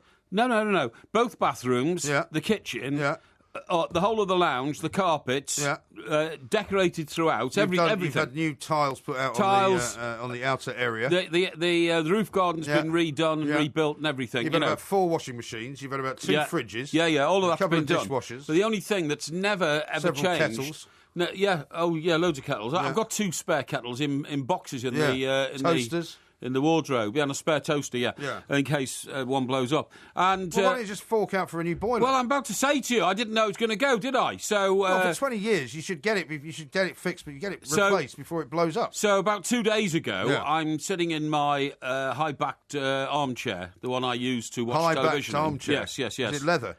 No. Is it like a Chippendale type thing? It's like a Chippendale thing. Well, but it's that's not leather. No, it's not leather. It can't be like a Chippendale thing if it's not leather. It's material. It's exquisitely sort of faux leather. No, it's not even faux leather. It's material. I told you, it's material. It's woven. Cloth. Cloth. Yeah. And anyway, I'm sitting there. So you got a high-back cloth chair. Yeah, and I was watching. What colour is it? What colour is it? Blue. Of course. And I was watching an episode of Heartbeat. Oh, right? Yeah. Heartbeat. Yeah, Heartbeat. Yeah. Is this for Porky Vision? No, not necessarily, but it might be. It might be in your own time you were watching. In my own time, yeah. And all of a sudden, I heard this bang, bang, bang, bang clattering noise. Yeah. And I thought it was the chaps downstairs. Or the woman over the way. No, I thought it was chaps downstairs picking up the rubbish. How is she? I don't know. I haven't seen her lately. You took her a present, didn't you, a few months ago? Well, I take her a present for Christmas. That's all. Yeah. I give her 6 bottles of wine. Right. And anyway, so you haven't seen her since. I don't think I have actually. Really? No, I may have done. You're not worried about that.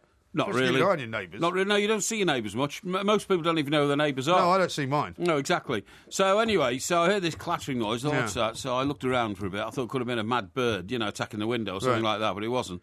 And I finally located it to the airing cupboard, which houses the boiler. Is it one of those giant ones? Well, it's pretty big. I mean, it goes from floor to ceiling. You know what I mean? Well, that's one of those giant ones. That's right, giant one, yeah. And there's a clattering noise, so I switched it off. And I didn't think I'd have to switch it on. And is it electric or gas? It's gas. Is it? It's gas, yeah. So you could get one of those little combi boilers, which are really small, and just stick it on. I'm sure they'll replace it with something smaller. Yeah, I've no doubt about that, yeah. But anyway, it doesn't affect the water, because there's 2 ways of the water. They wouldn't done electric or gas, no problem at all. So the water's still hot? Oh, water's still boiling, piping hot, But well, that's good. I tried to switch the heater on and just got a clattering noise, so I've decided it's got to go, I'm afraid. Yeah. Well, it's broken.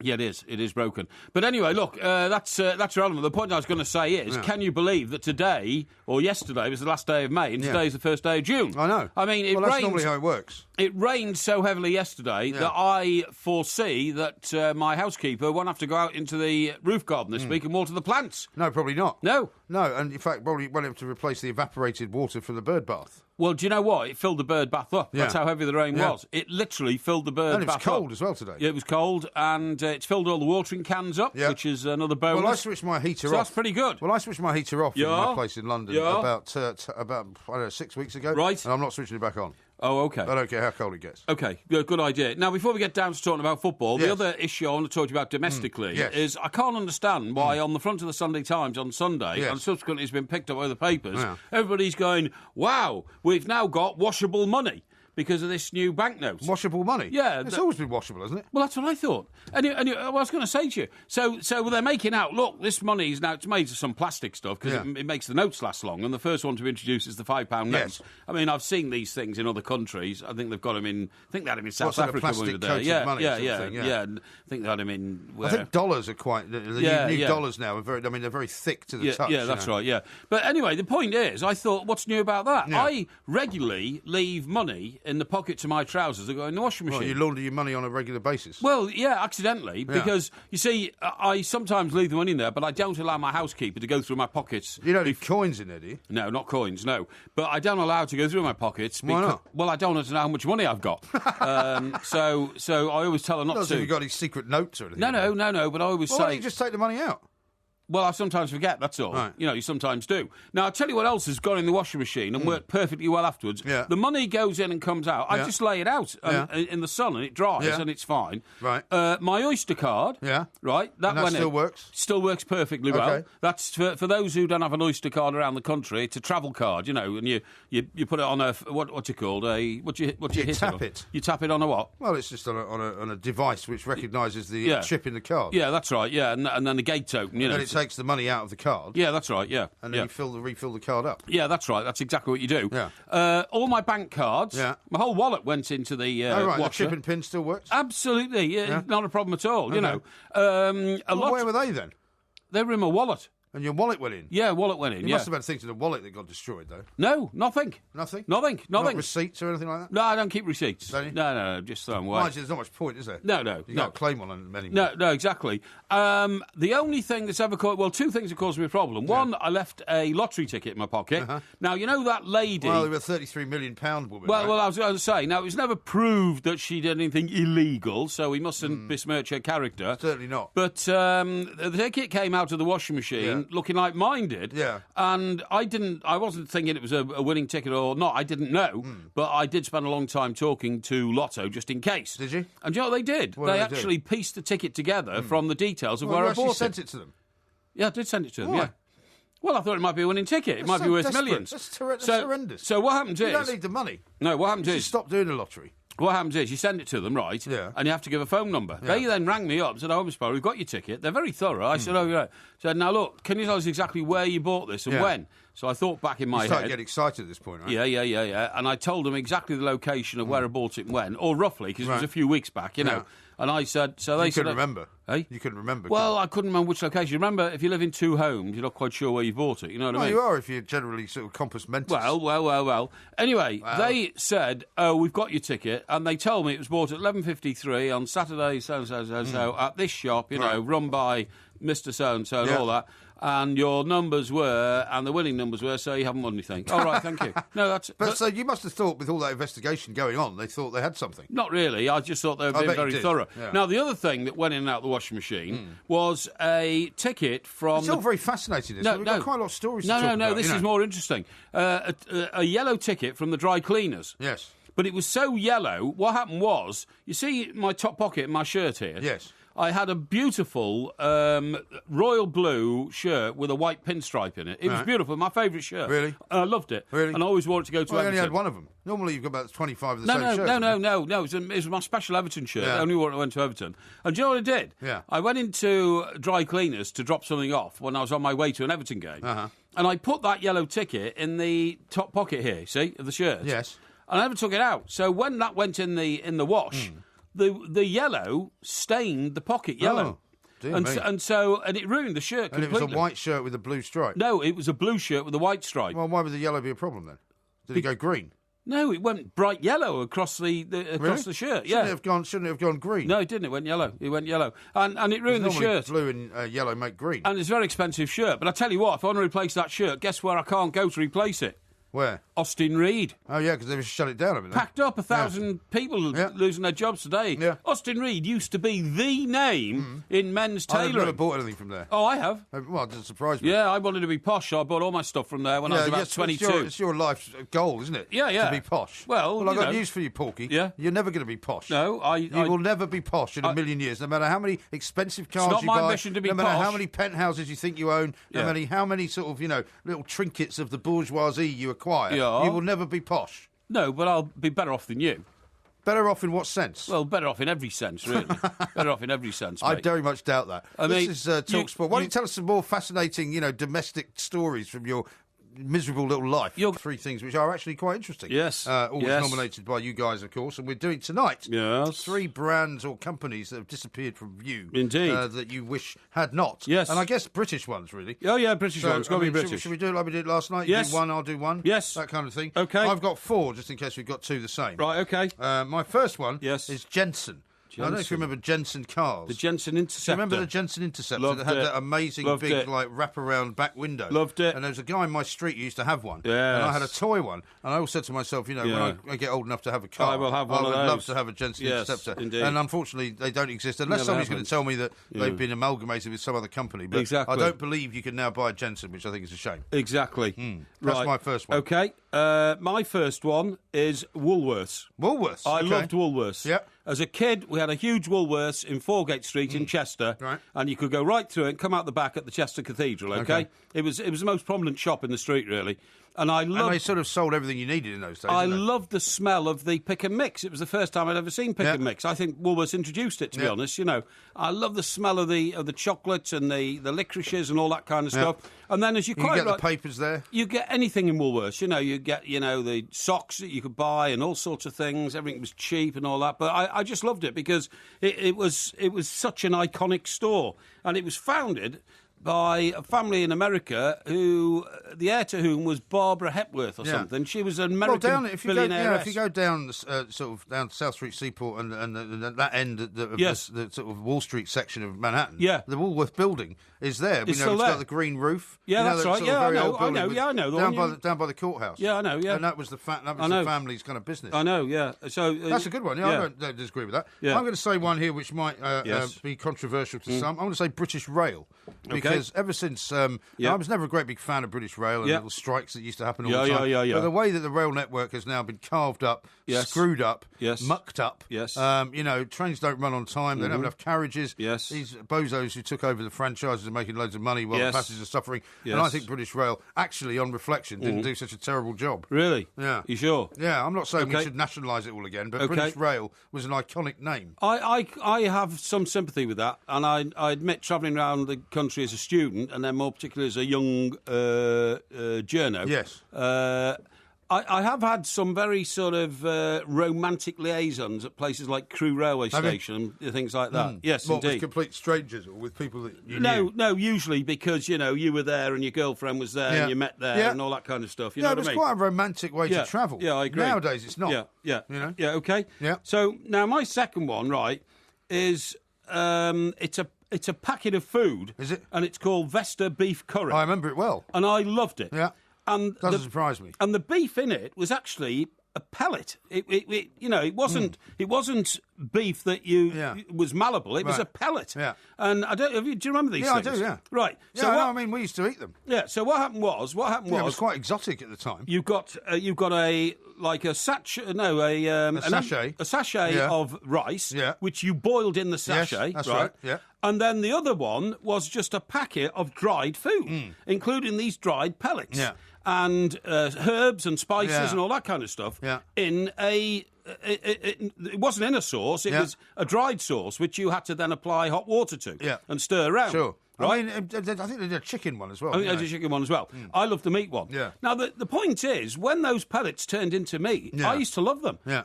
And for two reasons. Firstly, there was never any fat on them because they were manufactured, and I don't mind Chemically produced. But secondly, it was also containable. You didn't have to cut anything or slice anything. And I could make one in about 15 minutes. Right. And you had this huge plate of curry. Yeah. I loved them. I absolutely loved them. I think a lot of people share that. I wish they were still with us. Definitely something of our time. I mean, we all used to eat stuff like that, but I don't miss them, I have to say. My third one, and I don't know if you remember this place because it was a bit posh, but my mother used to go to a shop in Piccadilly called Simpsons, which was a very cool department store. Well, hang on, don't confuse that with Simpsons in the Strand. Simpsons in the Strand. No, Simpsons in the Strand is a restaurant, which is still there. This was Simpsons, the department store, which is no longer there. Right. And I remember it really well because it was right by Piccadilly Circus and before you got to Lillywhites, which I think is gone now as well. And it had this amazing kind of shop window, which was done as a sort of tube in reverse. It was like a concave curved window. Yes. And they sold a lot of Dax stuff and they sold a lot of very expensive clothes. Yes. And I just remember going there with my mother an awful lot. She loved it. Really? And it was a fantastic shop. It's much smaller than Harrods. Yeah. Much more kind of exclusive in a way than Harrods. Yes. And it's gone. I don't know where it's gone. Really? But it's never. It was shut down years and years ago. Yeah, and it's not there. And it's not there anymore. Most people won't recognise you with that because they don't come from London. That's true. And they won't have had the sort of income to shop at stores like that. But this is not about them. It's about me. It's my choices. I'm not. You see, once again, you're trying to do things which are going to make people think, oh, he's a man of the people. No, but I think you should be able to share them with the audience. I'm sharing my ideas with the audience. Okay. I'm sorry if you didn't come from London or you couldn't afford to shop there. Okay. Not my problem. Okay. Now, my third one, like yours, is a car. Is it? But my car is the Triumph Stag. Triumph Stag. I absolutely loved the Triumph Stag. Yep. And like you had an ambition to get a Jensen, I had an overwhelming ambition to get a Triumph Stag. I thought it was the most exotic car I'd ever seen. And you can't get Triumph anything now, can you? No, you can't get Triumph anything. It was a two-door car. And it wasn't really a sports car. It was a two-door sort of fastback, you know. Well, it was. I mean, it was a sports car, but I mean, it was a very powerful car. Yeah, and it was a big one. It had and honestly, if I'd have got that, I'd have been glad.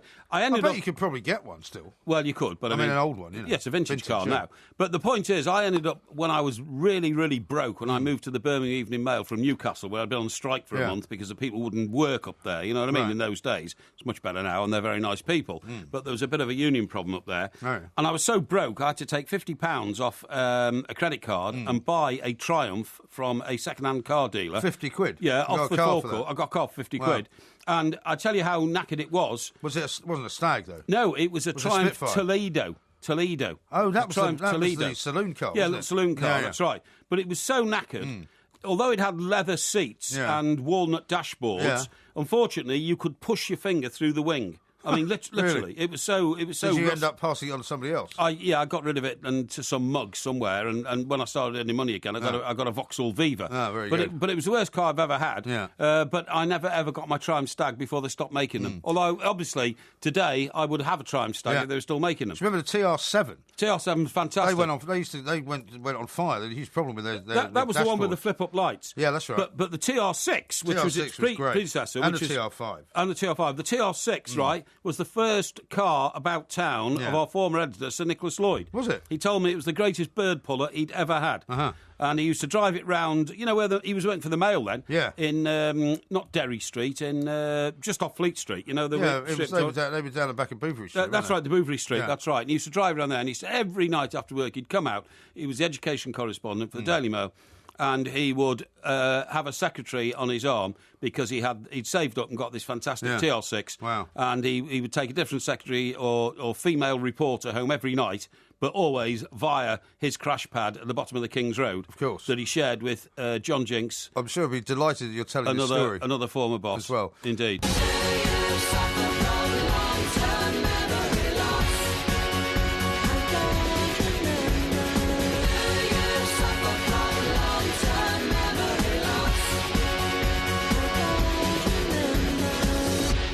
We are the Two Mics. Porky Vision coming up very, very shortly. Roy says there's a dating site called Our Time. It's for upper middle-aged people.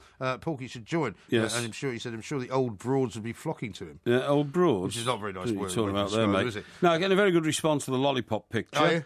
Many people admitting that was a very, very nice gesture. Really? Yes. Yeah, and you find one to read out. Yeah. Go on, then. See if you can find one to read out. No, I don't want to boast about it. All right. Matty says this. After advice from Ask Porky, I booked a long weekend in Venice in July for me and the girlfriend. Oh, yeah? And he says anywhere to visit, but, you know, we'll get into that later on. I mean, I've been to Venice for many, many years. Now, what we need to do is to think about what our listography is going to be for today. This is, of course, our homage to the new day, which is no more. Yes. We've got 3 or 4 suggestions here. One here from Liz. 3 items of clothing that you bought and wasted a lot of money on and only wore once. Right. How about this one? 3 UK brands or companies that have now gone but you miss. Yes. 3 top sporting icons. Yes. Somebody also says, well, you did your best favourite sitcoms. Maybe you do your least favourite sitcoms, but I'm not sure if I should do that. No, not the night after. Topical one here. Maybe you could list your top 3 memories of European tournaments. Yeah. Doesn't have to be about England. Yeah.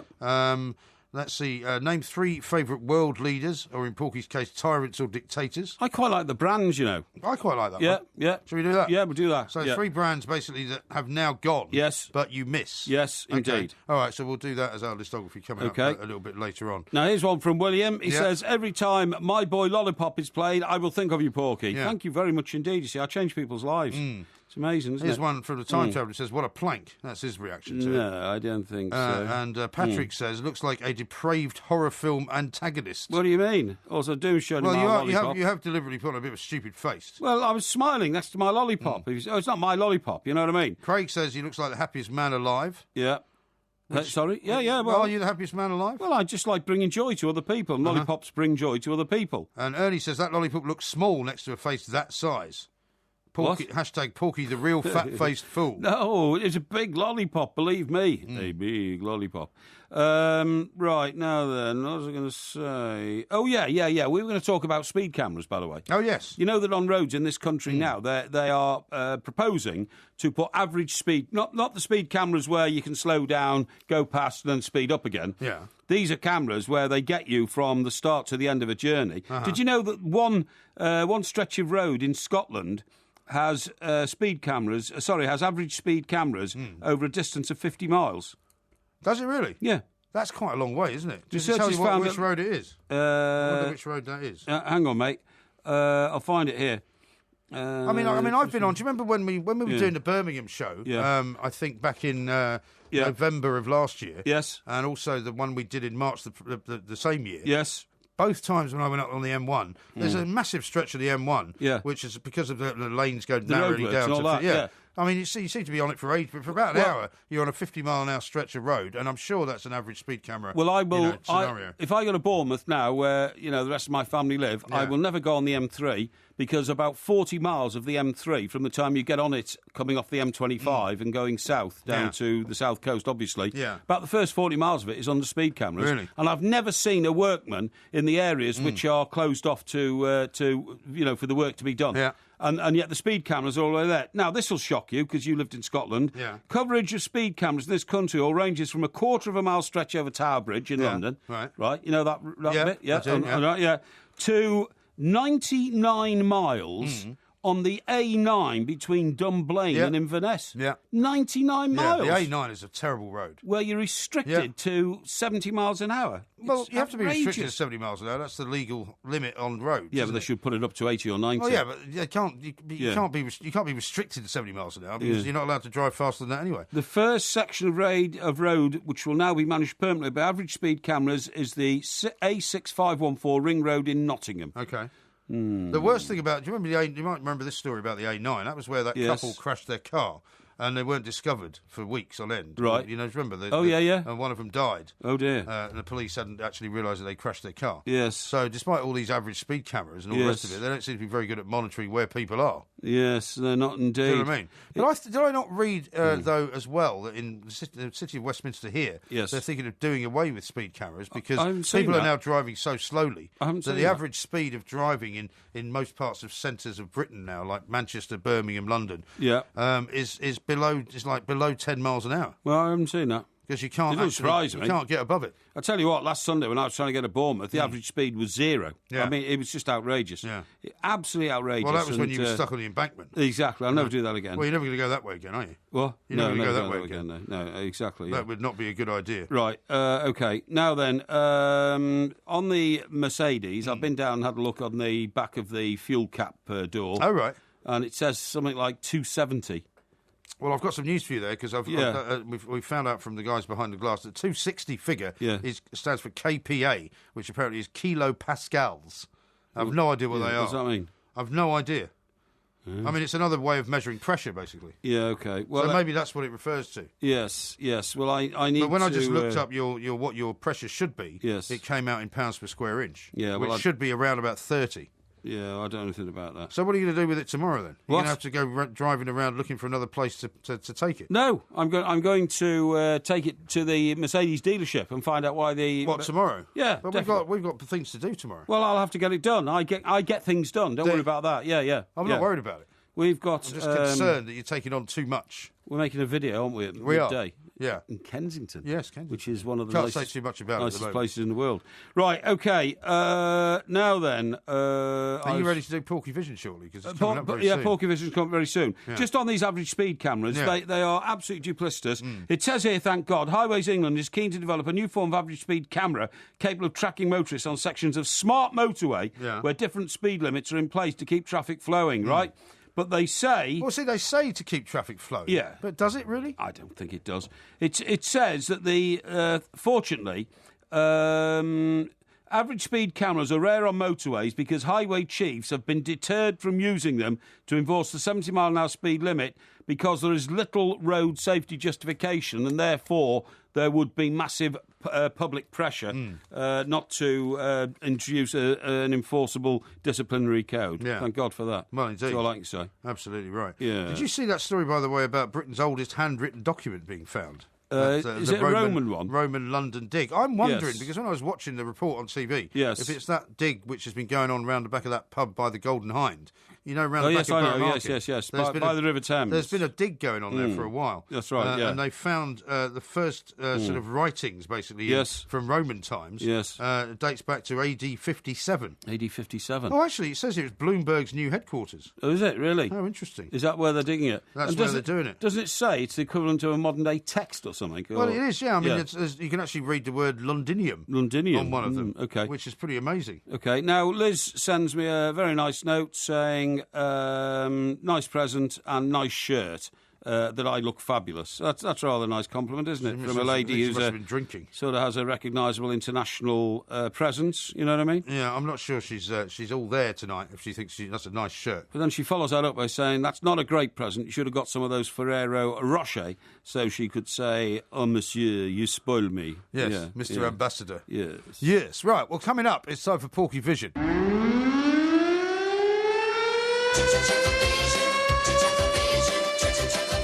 As your TV reviewer, I can reveal there are no plans for a new series. Yeah, no, but wasn't there a previous series? Oh, hang on, wait a minute. It says here there might be a new series. What's the problem?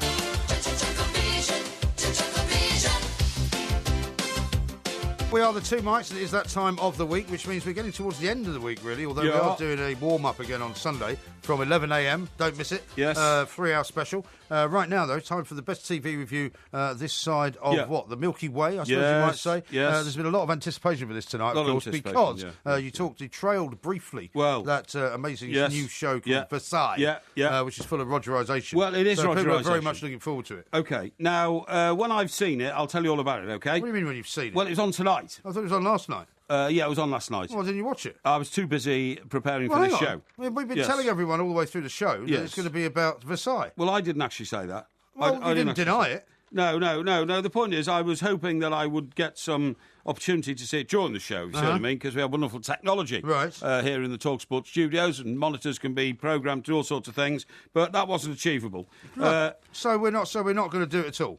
Well, yes, I can tell you a bit about it. Right. Like, for instance, excuse me, there's an actress called Alexia Giordano. Okay. She's known as the young nymph Giordano. because she appears naked in the opening scenes. The King's Mistress, played by Naomi Schmidt, which is like a German name. Yeah, sounds like so it. she looks like she's a Teutonic Rogerizer. And the Royal Romp, Louis XIV, Yeah. is played by George Blagden, is seen literally pressing up and down as though he was doing sort of press-ups Right. on top of a mistress in the royal chamber. Dear me. So, I mean, it's racy stuff. All right. But, I mean, it did make me think about what other Rogerisation I should warn listeners about, and some of it is absolutely dreadful. For instance, in Grantchester. Yeah. Now, Grantchester is a... Isn't that one of these that's set in the past? 50s. In the 50s, This makes it even worse. Yeah. And in the 50s, there's this guy called, he's played by the Geordie actor whose name I can never remember. You were Robson Green. Robson Green, Yeah. thank you very much indeed. He plays Geordie, the local detective. Yeah. And that Is guy... that his name? Geordie.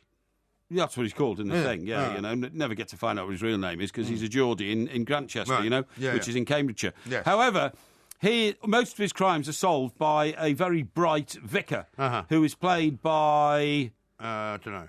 Eddie, is it? Eddie Izzard. No, Eddie, what's his name, with the red hair, who played King Eddie Henry VIII. Redmayne. Yeah, but it's not Eddie Redmayne, it's the bloke who looks like him, who was in War and Peace. Bloke who looks like Eddie Redmayne. Yeah. I don't know. And the guy was in Happy Valley. He was a villain in Happy Valley. Was he? In jail. I don't watch any of these You know the shows. guy I'm talking about? I have no idea. Right, the villain in Happy Valley was Yeah. in jail. Yeah. And the leading sort of soldier in War and Peace Yeah. is the same guy who's the vicar in Grantchester. Okay, I haven't seen any of those shows. And I've forgotten his name. But is it Eddie something? No, I don't think James it's... something? James. I think it's Is it James. James? James what? Norton? James Norton. Norton, is it? I don't know. Yeah, anyway, people will know who I'm talking about. But the worst thing is, the vicar makes a terrible mistake Right. because he's gone through vicar school with a Right. mate of his. And they're Vicar both, school? Yeah, and they're both like highly intelligent Oxford graduates, Yeah. you know.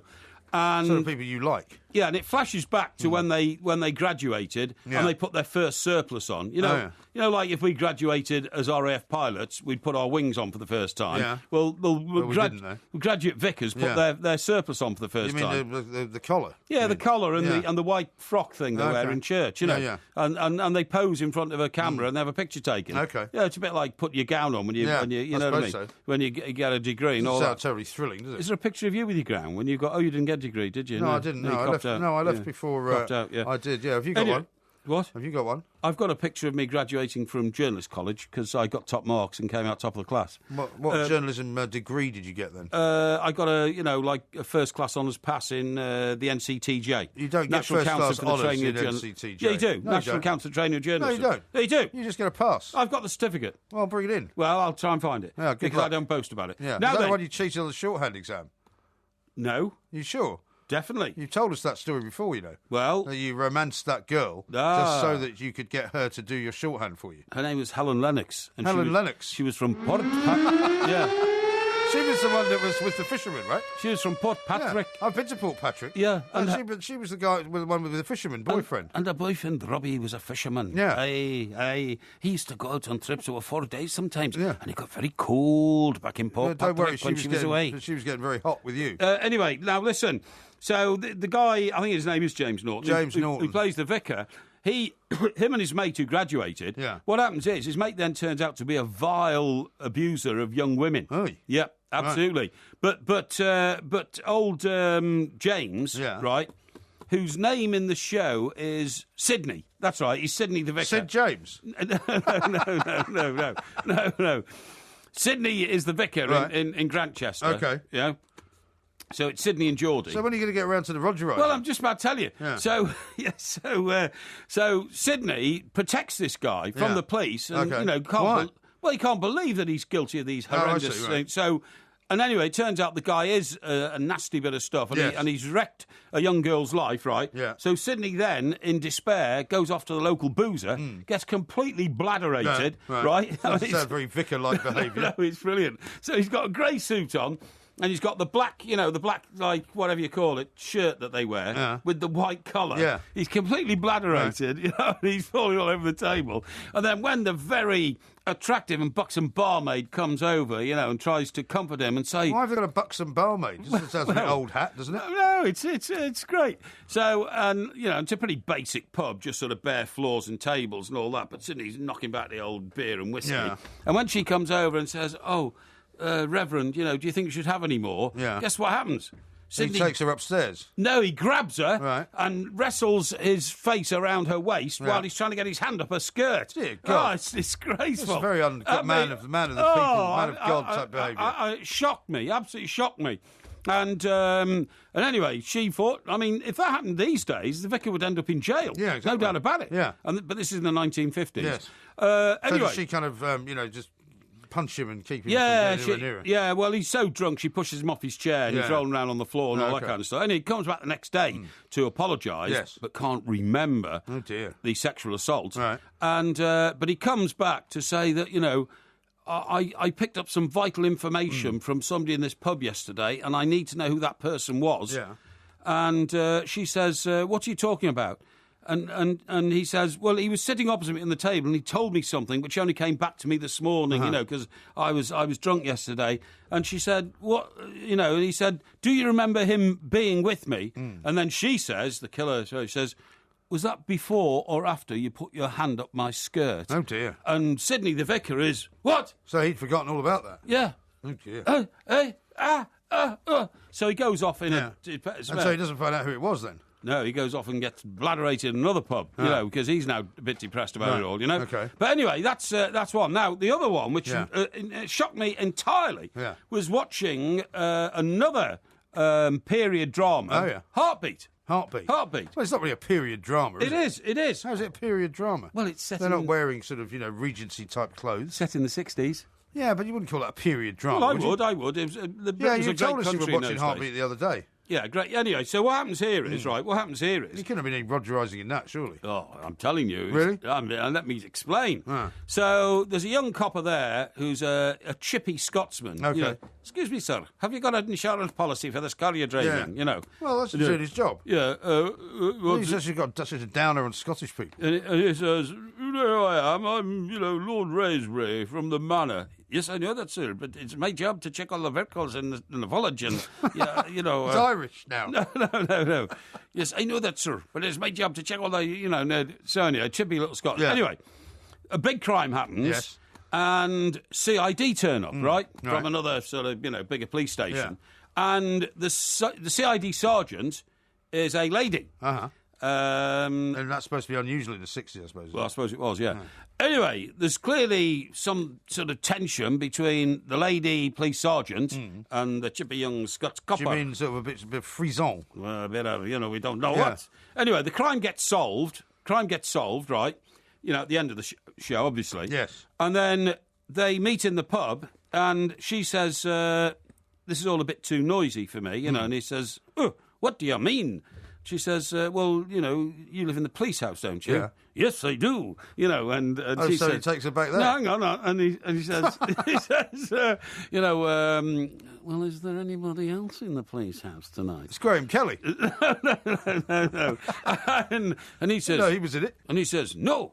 My mate is on detachment in My what? My mate is I on... thought you said my meat. No, my mate is on detachment in Whitby. Right. She says, well, it's a bit quieter there, isn't it? Right. Okay. So... He's a Geordie South African. yeah, so anyway, so they get back, and then she says... So they get back to a bit of solitary confinement. She says, I want you to say yes to the next two questions I ask you. Okay. Oh, right. Right. She says... are you feeling a bit restricted in that police uniform? yeah. He says, well, yes. And she says, and do you think we should go upstairs? Well, yes. So they go upstairs. Rogerisation takes place. And is she married, this woman? Well, we don't know. No. We don't know. Oh, okay. But I assume not. She in plain clothes? She's in plain clothes. Right. Well, she's in no clothes. Pencil skirt? She's in no clothes. No clothes. By this day. Anyway, next morning, right, this is where it all get to it, involved. Yeah. Next morning, she's sitting on the couch in his dressing gown. Oh, so she stayed the night? She stayed the night. See, that's a bit dangerous, isn't it? Well, in the police well, house. Also, what about the fact that she's a sergeant, he's a constable? Yeah. That's not allowed under police rules. No, indeed. So they're breaking the rules. Yeah. Anyway. It's all right, it's the other way round, obviously. Yeah. So he's just sort of, getting his tie on and having a cup of tea and his breakfast time. She's sitting there in the dressing gown. Okay. And all of a sudden, the door opens. Yeah. And, no knocking or anything, and in walks the local nurse. Right. Who is very attractive. Local nurse? Local nurse. What's she wearing? A nurse's uniform. Right. Because she's a nurse. Sounds like a porn film. It does a bit, yeah, it does, yeah. Police uniforms, nurses' uniforms, all that. So handcuffs involved? No, well, not so far. Yeah. So she walks in, and she's got an eye for the local constable. Right. So she walks in, and she's talking, oh, hi, I've got his name now, Jock, I think it is. That'll do. Oh, yeah.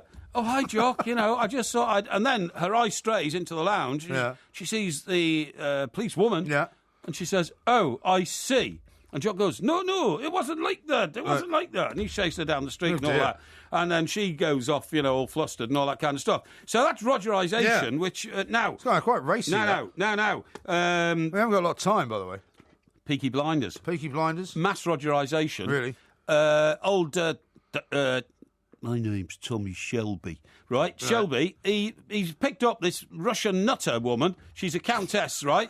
And not only does she like a bit of the old, horizontal refreshment and all that, yeah, seriously, but she's so mad, she wants Tommy, because he's a gangster, to spice it up a bit, and they play Russian roulette with a revolver. Well, while they're having a bit of How's Your Father? Well, afterwards, to spice it all up again, all that kind of stuff. I mean, that is something I don't think I would get into. I don't think I would either. No. But we may have to discuss that another time. Well, exactly. So unfortunately, we are out of time. Oh, and in Coronation Street, Liz, right? Yeah. The little minx. Yeah. She's got her eyes on the father of one of her grandson's friends. Blimey. Yeah. Blimey. And she's dolling herself up and inviting him into the back room at the Rovers. Shocking. There's lots of Rogerisation going on. Certainly is. Absolutely amazing. Pete, the good news is, says, well, at least Versailles hasn't been ruined. Hashtag Porky Vision. Another one, same time next week.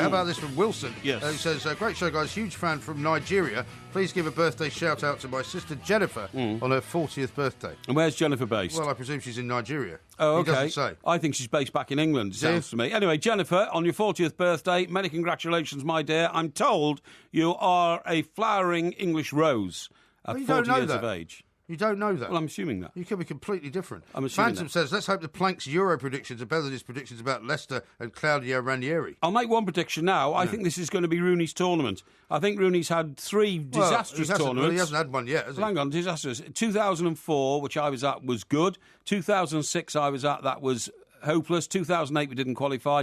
2010 I was at in South Africa, hopeless. So that's 6, 10... And what was after that? 12, Ukraine, that wasn't much good. And 14 wasn't much good either, was it? In Brazil. So I think it's going to be Rooney's tournament. Okay. I really do. I think well, it'll have a good go. I'm glad Rooney's going, yes. I have to say. Yes. I mean, I'm not one of those who says that Rooney should be left out. No, exactly, yeah. But I think he's now, funnily enough, bizarrely, under Louis van Gaal, has actually found a new position. The question is whether Roy actually lets him play that position. Okay. Craig says this, due to his king-size bedsheet-size shirts, Mike Parry has to keep his special giant washing machine in the kitchen as there's more space. 999. Now listen, that record that just introduced us Get Off to My this... Cloud. Yes. Yes, great song. Yeah, but did you like in particular, I love the drum riffs in that, right? Yeah. You know, boom. Did I not read? Did somebody not send me a tweet? I'm not sure if they did. Yeah. Charlie Watts' birthday today. Well, this is why I played it. This is why we played it. Okay. It is Charlie Watts' 75th birthday today. 75. Now, we were talking earlier about Paul Simon, who's just turned 70, making another great record. When did the Stones last make a great record? They didn't. Well, I think I told you this not long ago. Doom and Gloom I thought was okay. I mean, it wasn't great. Yeah, but did it get to number 1 in the charts? I don't think so. No, exactly. That's what I'm saying. It was produced by our good friend Steve Lillywhite. Oh, was it really? I think. Oh, okay. Well, he will have made the very, very best of maybe some average material or something like that, you know? But anyway, look, what I was going to tell you was, what I found out about Charlie Watts is absolutely fascinating. Like most sort of rock musicians, when they're in their sort of teens and early 20s, they're sometimes doing something else. Like, for instance, wasn't Eric Clapton a carpet fitter? I think he might have been. Or something like that, you know what I mean? That, and then obviously they become... Well, because when they were that young, though, Yeah. it was because they didn't They see... needed the money. But they also didn't see music as a career. No. Because they had no idea of the money they were going to make. George Harrison once said, if we make enough for me to open a hairdresser shop for my girlfriend, I'll be very grateful. Well, that Paul Simon story you told, that he was sitting, in a bed sit practically. £7 a week. Suddenly makes a record that makes $1 million. All that kind of stuff. Anyway, guess what Charlie Watts was before he was a drummer? He was a graphic artist, a graphic designer. Oh, right, okay. Now, this is the most fascinating fact I found. He was a graphic designer by training, and therefore he always liked sketching things, okay? Right. And sometimes on the tour bus, he'd be staring out the window and be sketching. Ronnie Wood's a great artist as well. Ronnie Wood's had exhibitions of fantastic paintings and things. I've seen them. Yeah. They're very gifted. And he's done a lot of cover art for their album covers and things like that. And at 68, his wife has just given birth to twins. To twins, yeah. And his wife's 30 years younger. Yeah. I'm not sure about that. I am not sure about that. You know, I 68 think years of age. I mean, unless he's a very, very fit man. Yeah. Which after his years of abuse of himself, he's a very thin man. He's a very thin man. He looks like a bird, drugs. doesn't he? He looks like a sparrow. He does, yeah. And she's a very nice-looking young woman, but she's about 30. I mean, she's not in her 20s. She's 30 something, I think. He's absolutely. But I mean, certainly in 10 years' time, when the kids are 10, they want to kick a ball around. And he's 78. That might be a bit of a trouble. Anyway, Charlie Watts, right? Yeah. From the day the Stones went on their first tour to places like Skegness and, What's wrong with Wallasey Skegness? in Liverpool. Nothing at all. Sounds like you're giving it a bit of derision there. I like Skegness. Do you? Yeah. What do you like about it? What? Hey? What do you like about it? Well, it's an East Coast resort on the great island of Britain. Yeah. And I great love island this of country. Britain. Yes, and I love Skegness and all those places, okay? Yeah, okay. I love English holiday resorts. I think they're fantastic. They're wonderful. Anyway, can I just finish, please? What he's done is, ever since day one, is every room they've ever stayed in any boarding house to start off with, then hotel, he has sketched the interior of the room. Okay. And he has a collection of thousands and thousands and thousands of these sketches at home, which one day he may actually decide to publish. And I'm sure if he did, or if he sold them as an original work, they'd probably make a fortune. Why? Why would people want sketches of insides of hotel rooms? Because it's done by Charlie Watts. That's the whole... Do you not understand that? No. If Charlie Watts, signs a piece of paper, it's worth a lot of money. Yes, I agree. If he draws something, which is even if it's not that decent, it's worth more money than if you draw something. You know, when you do your horrible little sketches and stick them on my car. Yes. You know, to try and ridicule me because yes. you didn't like the score in the quiz or something like that. You know, that's worth nothing. Oh, hang on. Nothing. Hang on. I will say to you what John Lennon said to Aunt Mimi. Don't throw my sketches away, Mimi. They'll be worth a fortune one day. And he was right. They were, and she threw them all away. Yeah. I mean, that's, was it Walls and Bridges that had a lot of them on? I think all that kind of stuff. Yeah. He saved loads of them, but she originally, you'll never make a living out of that, John. Getting rid of those, put them on the fire, and burn them. Because people, generally speaking, would never understand the kind of money that people will pay for famous people's doodles, basically. Well, you could be absolutely right. Bob says the last decent record by the Stones was Some Girls. Say again. Some Girls. Some Girls was the last decent record by the Stones. Oh, I see, OK. And what year was that? That was way back in the 70s. Well, it certainly was, wasn't it? Way back in the 70s, yeah. That was a good album, actually, Some Girls. You don't remember it, do you? Yes, I do, It's the one that looked a bit like a Warhol kind of, Marilyn Monroe type design. Some girls, they get around. What?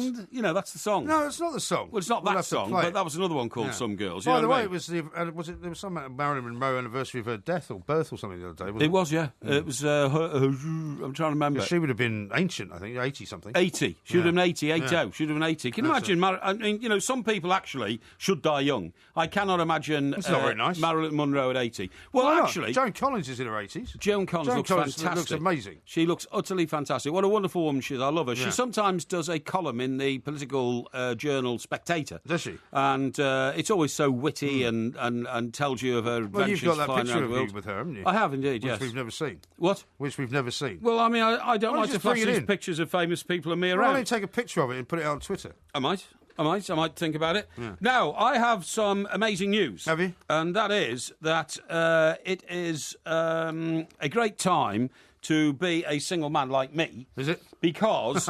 No. Why? No. Well, because there has never been, literally, more single women in the civilised world, like, the United Kingdom and Europe and all that kind of stuff. Yeah, but what about single women over 60? No, I was about to say to you, between the ages of 25 and 45, OK? Well, what makes you think that is in any way your target area? Well, of course it's my target area. 25 to 45. You having a laugh? No. You're just having a go at Roddy Wood. No. Who's not much older than you, who's got a wife who's about 35, 37. Don't be ridiculous. I am a mature man. And mature men are sought after by women some 20 years younger, right? Well, 20 years younger puts them at about 45. Right, I'm reading this piece here which says this, right? Right, this is the diary of a woman who is still trying to find a partner in life, OK? But she's What's her name? Her name is Ariane Shireen. Oh, yeah. And she is she describes herself musical comedian and comedy writer and researcher, OK? Researcher, yeah. Right. Yes. Is she in this country? She's in this country. How old is she? She's 35. OK, so too young for you. She says, I'm aged 35, never married, and have been alone now for nearly 2 years outside of a relationship. I am far from an anomaly. My research shows there are now more single British women than ever before. Yeah. The official figures shows that 43%... I mean, this is an astonishing figure, this. Listen to this. Why? Well, I'm about to tell you. Right. The official figures show that 43% of women under the age of 50 have never been married. Yeah.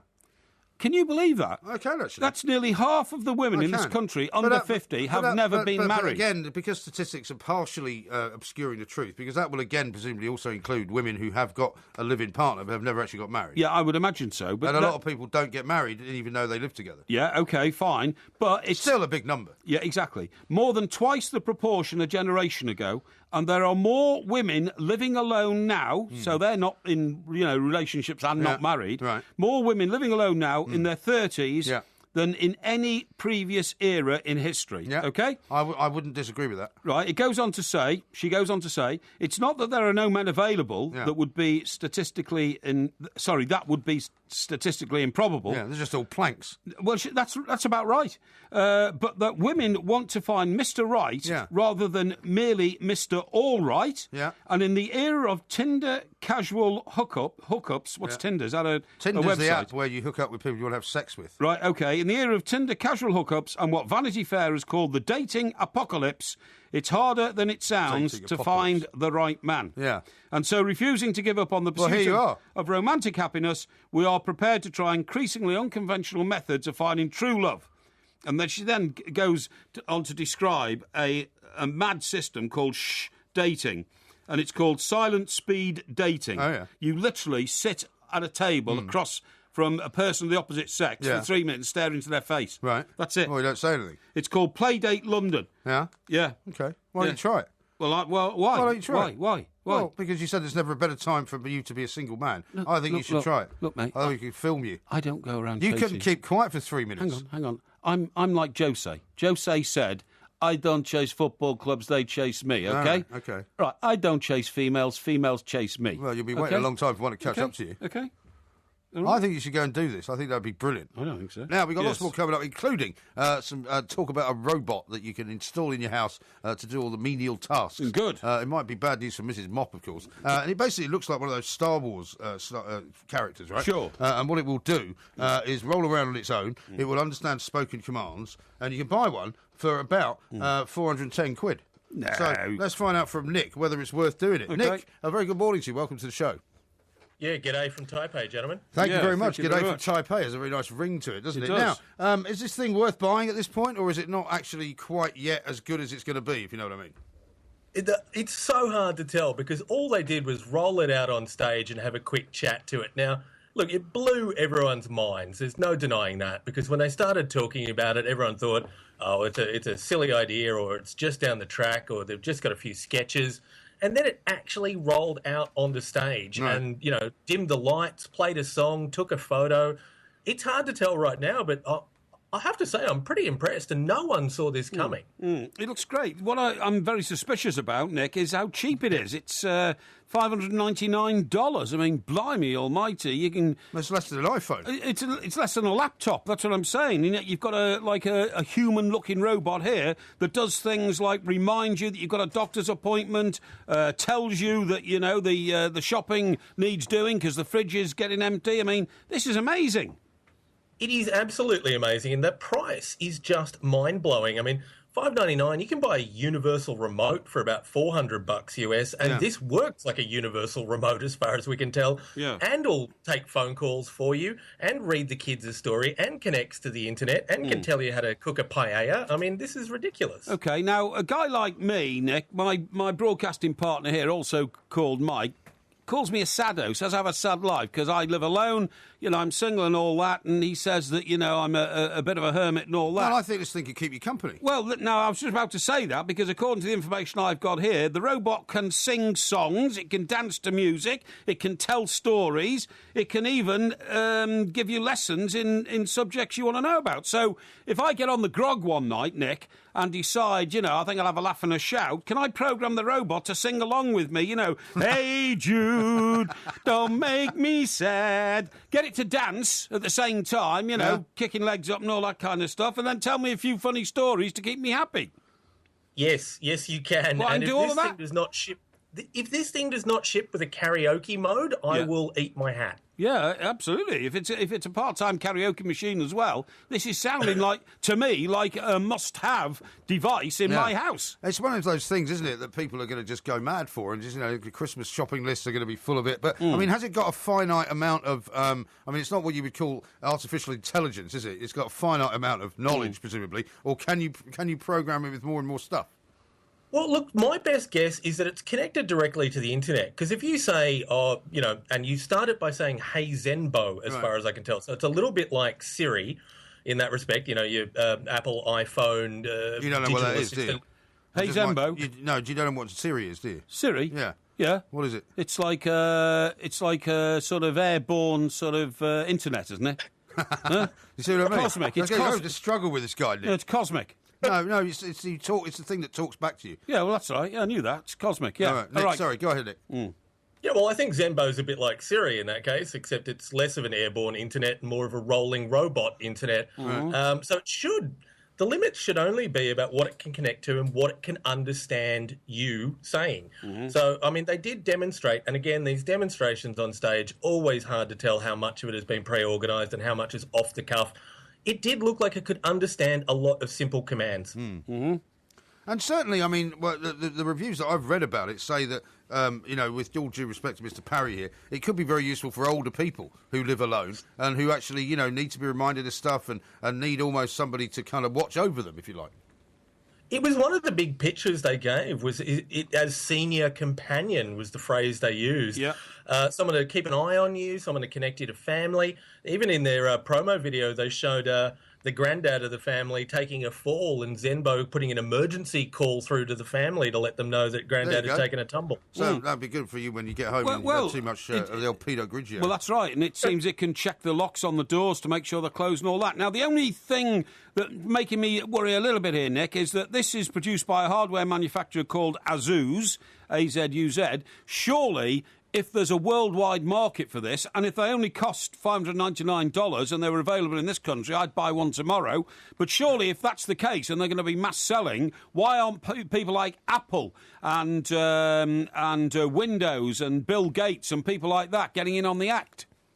Well, I'll tell you this, it's Asus, A-S-U-S, and they are huge. They are one of the biggest hardware manufacturers in the world. Right. Where are they based? So they're based out of Taiwan, which is why they do this here. I see. Right, okay. But can they rival a worldwide reach that Apple have and that Google have and people like that? Look, Apple, what you're rivaling with Apple is not so much the reach as the marketing budget, and that's a hard one to go up against. Right. Google's another difficult one, but they're not likely to be building anything like this at the moment. I'd say this, like any first bit of tech, it's buyer beware when it's the first one ever. Maybe Zenbo 2.0 will be a little more polished and just more like what people want. I have to say I'm fascinated by this, but I still think it's a bit of a novelty more than an absolute must-have just yet. Okay. But yeah, Asus are bigger than you think and do a lot of great hardware. And presumably there'll be other sort of copycat-type robots coming out if one does come out and sells well, so there'll be loads of them all over the place. I mean, what does it what does it run on? Has it got like a charger that you stand it in or something when it's not rolling around? Some of the stuff we don't know yet, so hopefully going to get a look at it on the show floor today and get an idea of that. I would say it might be a little bit like your robot vacuum cleaners, like your Roombas, where they dock themselves when they're getting low charge, and you don't even need to plug it in. It'll go and do that by itself. Yeah, and does it, I'm sorry, I didn't catch it at the very start, does it physically look like a human being? Has it got arms and legs? It looks like, did you watch the new Star Wars, gentlemen? I did, yeah. I haven't yet. He didn't. He hasn't seen the first one. Yeah, go on. It looks a little like BB-8 from the new Star Wars, but with a head on top of that. Right, what does that look like then? So he's a little cylindrical body and then a little Wall-E style head on top. I see. Okay, so it is like a sort of... It's a bit like Henry, the Henry Hoovers. Yes, that's what I'm saying. Yeah, one of those Henry Hoover type things. I see. Yeah, okay. Well, that's very interesting. I think this would be an absolute God save to old people who live on their own and that sort of thing. Companionship, instruction, reminding them to do things. It could revolutionise a lot of people's lives, in my view. Look, I think this idea of a companion is something we've been working towards for a long time. Indeed. I'm pretty excited to see it. I didn't even know if I was going to see it in my lifetime, to be perfectly honest. What it's going to come down to is how natural is the language. Can you just say, oh, hey, Zenbo, I need to look up blah, or is it going to have to be very precise? Because as anyone who uses Siri knows, it trains you to talk differently rather than it understanding you speaking naturally. Right. Okay, Nick, can I put this to you? I've got a great thought here. I'm just thinking on the hoof now, right? If you are an elderly couple and, say, for instance, your partner, suddenly is diagnosed as being ill and you think, wow, it's probably only got about 6 months, 12 months to go, perhaps that dying partner could then spend an hour a day talking into this machine and the machine records it all. Do you see what I mean? An old romantic you are. Yeah, records it all, takes in all the dialogue and all that, so that when partner dies, the machine might have, say, 15,000 words of dialogue from the now dead partner, and late at night, the old lady who's lost her husband and all that can sit there and actually chat to her husband's voice. Look, that's possible. I think that sounds a little bit like a Charlie Brooker-esque nightmare to me. That's like something out of Black Mirror. Mm-hmm. But, I'm pretty sure it could be done. Oh, people would love that. People would I feel so... Oh. I know where he's going with this, actually, Nick. He's not thinking at all about the happily married couple who've been together for 50 years. What he's thinking here, because I can hear his little commercial brain working, he's thinking he could insert his voice into one of these things and sell them as, the Mike Parry robot. Yes, you do. That's what you think. Don't be ridiculous. What I'm thinking is, if you were sitting there having a cup of cocoa at night, you could have a conversation with your now dead partner. How's your cocoa, darling? It's very good, thank you. There's nothing weird about that. And should we watch the Late Late Show? No, I think I'd rather go to bed. And then the robot will say, the cops are at the door, they're going to take you away. Yeah, what book are you reading at the moment, darling? Well, I'm just reading, Charles Why does it sound like Kingsley. Graham Kelly? Well, I don't know, but people do. But I can see this developing in a big way into, total companionship. And soon, of course, very soon, of course, Nick, we know robots are currently being developed that can think for themselves anyway. Well, look, artificial intelligence is still one of those tricky things. We've never quite made it work. Some things robots do unbelievably quickly, and then there's some simple human things that they just cannot get a handle on. Yeah, well, that's true. Well, basically, you guys aren't going to lose your jobs anytime soon. There's going to be no robot DJs. Well, I know I won't. I don't know about him. So how soon are these things going to be on sale, do you think, Nick? Not sure, but if they've already put a price on it, it can't be too far away. I'd expect this later this year. All right, great. Fantastic stuff. Well, thanks for joining us from Taipei. Have a good day. But I've got a note here from Derek in Pencoed. Oh, Pencoed, the bog cleaner. Mike, so Porky thinks it's normal to give a woman in her 20s a lollipop as a gift. Yes. He needs a check-up from the neck up, is what he says. What? That's what he says, a check-up from the neck up, which is not that bad. I don't think so. Now, here's a story I've got to tell you about. Do you remember a woman called Elizabeth Holmes? This was a woman who we talked about a few months ago. She was this woman who basically invented a blood testing company. She founded it in 2003, and it was apparently going to revolutionise the blood testing market. Do you remember? Well, hang on. What are you looking for in your blood when you take one of these tests? Well, I think what it was going to be... so she was raising all sorts of money from venture capital firms because she was going to sort of somehow specialise the blood testing market. Okay. So that you could tell whether, you might be genetically more predisposed to certain diseases and all whether that kind of thing. Whether your liver's working, your kidneys and all that kind of stuff. All that kind of thing, right? And apparently at the time, and I remember you introduced this woman to us and said that, she was going to be one of the most wealthy women in the entire world. Yes. And she was originally sort of evaluated with a personal wealth of over $4 billion. Right. The price of her company was valued at $9 billion. Right. Now, I remember I was saying to you that she's been hit with all kinds of suggestions that these tests might not work. Nobody's really been sure if they could work. Sure. Well, Forbes magazine has just come out with what they call a new lower estimate of a Theranos value, which is the name of the company, right? What's it called? The company's called Theranos. Theranos, yeah. And a new valuation of her as well. And what is it? So instead of being 4.5 billion, Forbes is lowering our estimate of her net worth to nothing. To zero? Zero. Why? Absolutely bugger all. Well, because basically they don't believe that it doesn't work. They don't believe that it works. They said that the company itself has now got their annual revenues are less than $100 million. And so the more realistic value for the company, rather than $9 billion, is $800 million. But that's only because all the money's been put into it. But they don't actually think... Well, that's still worth quite a lot. Well, no, but they're saying her worth is nothing because they don't actually think the company will be worth anything if the thing doesn't work. Yeah, but they don't know if it does work or not yet, Well, they're saying that it doesn't look like it does.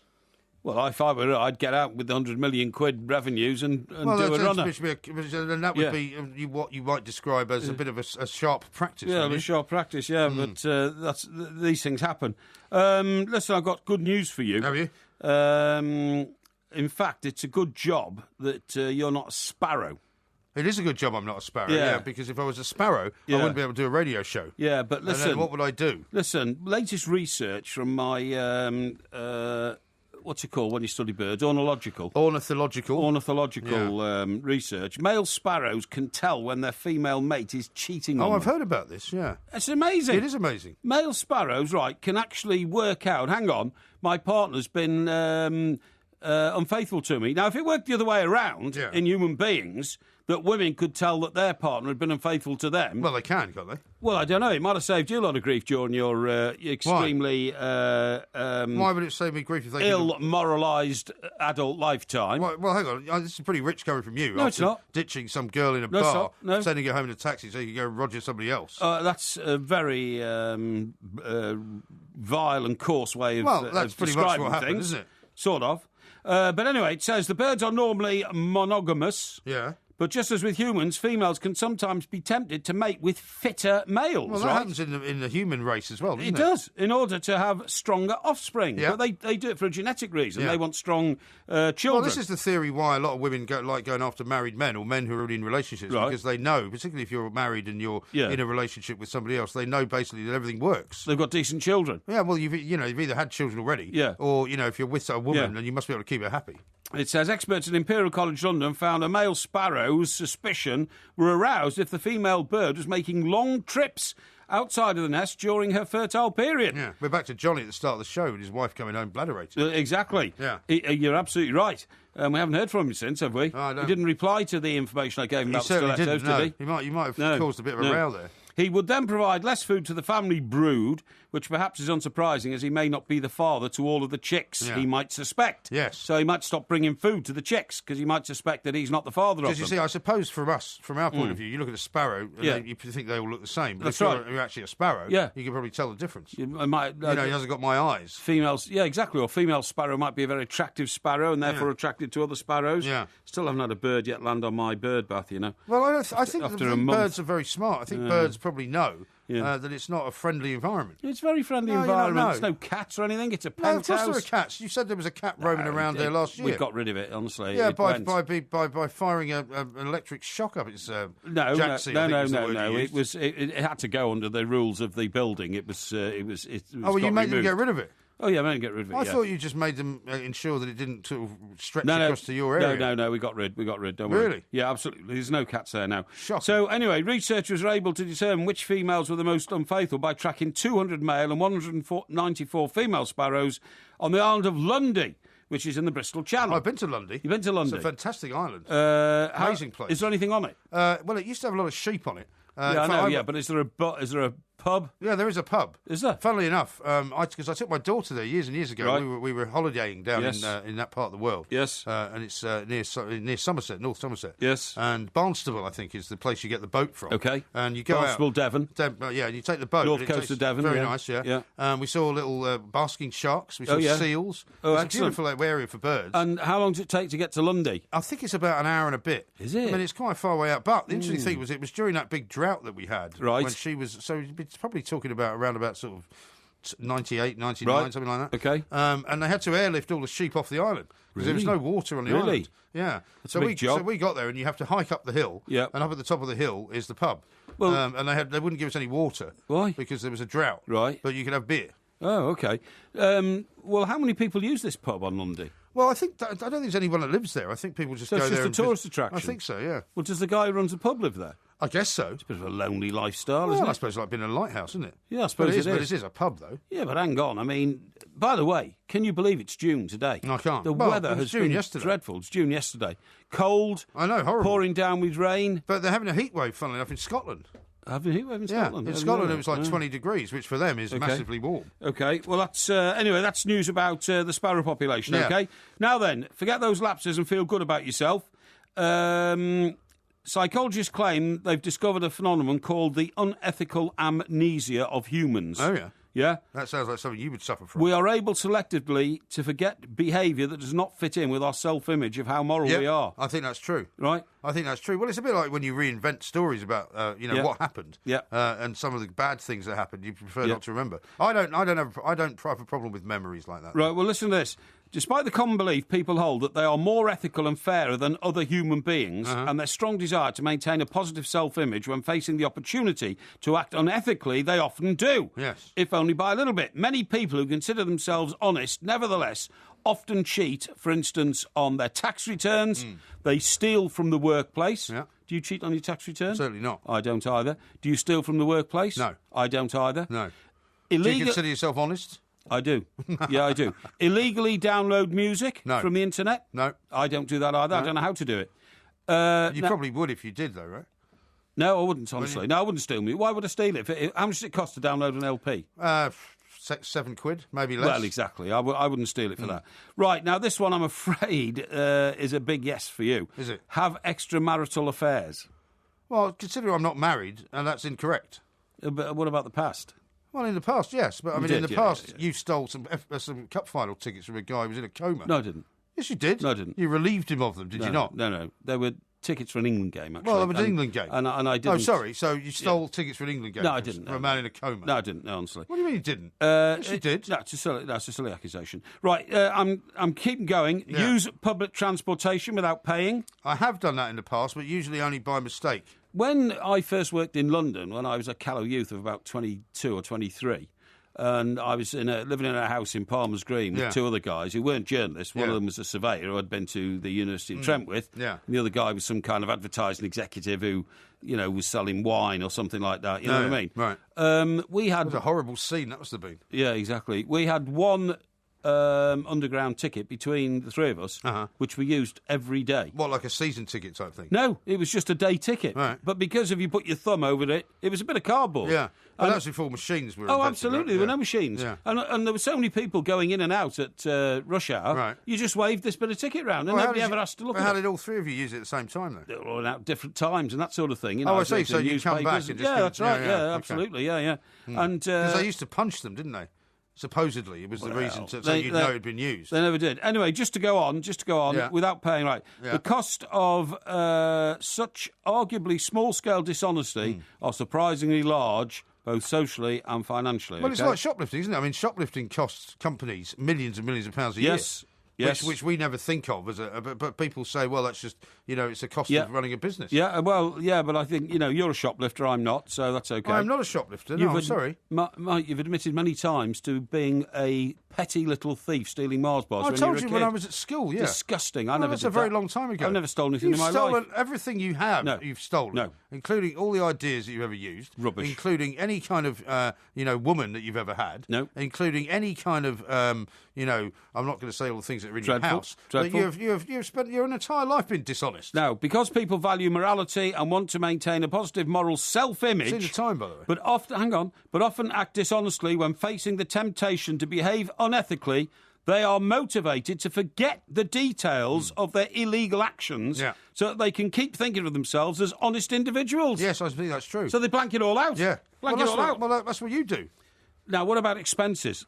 What about expenses? Well, you and I have claimed bum expenses over the years. Certainly not. I have. We're out of time. So Thousands. You've just admitted to it. Well, you better be careful what you say. But I deserved it because I was a great journalist and they weren't paying me enough, so I took it.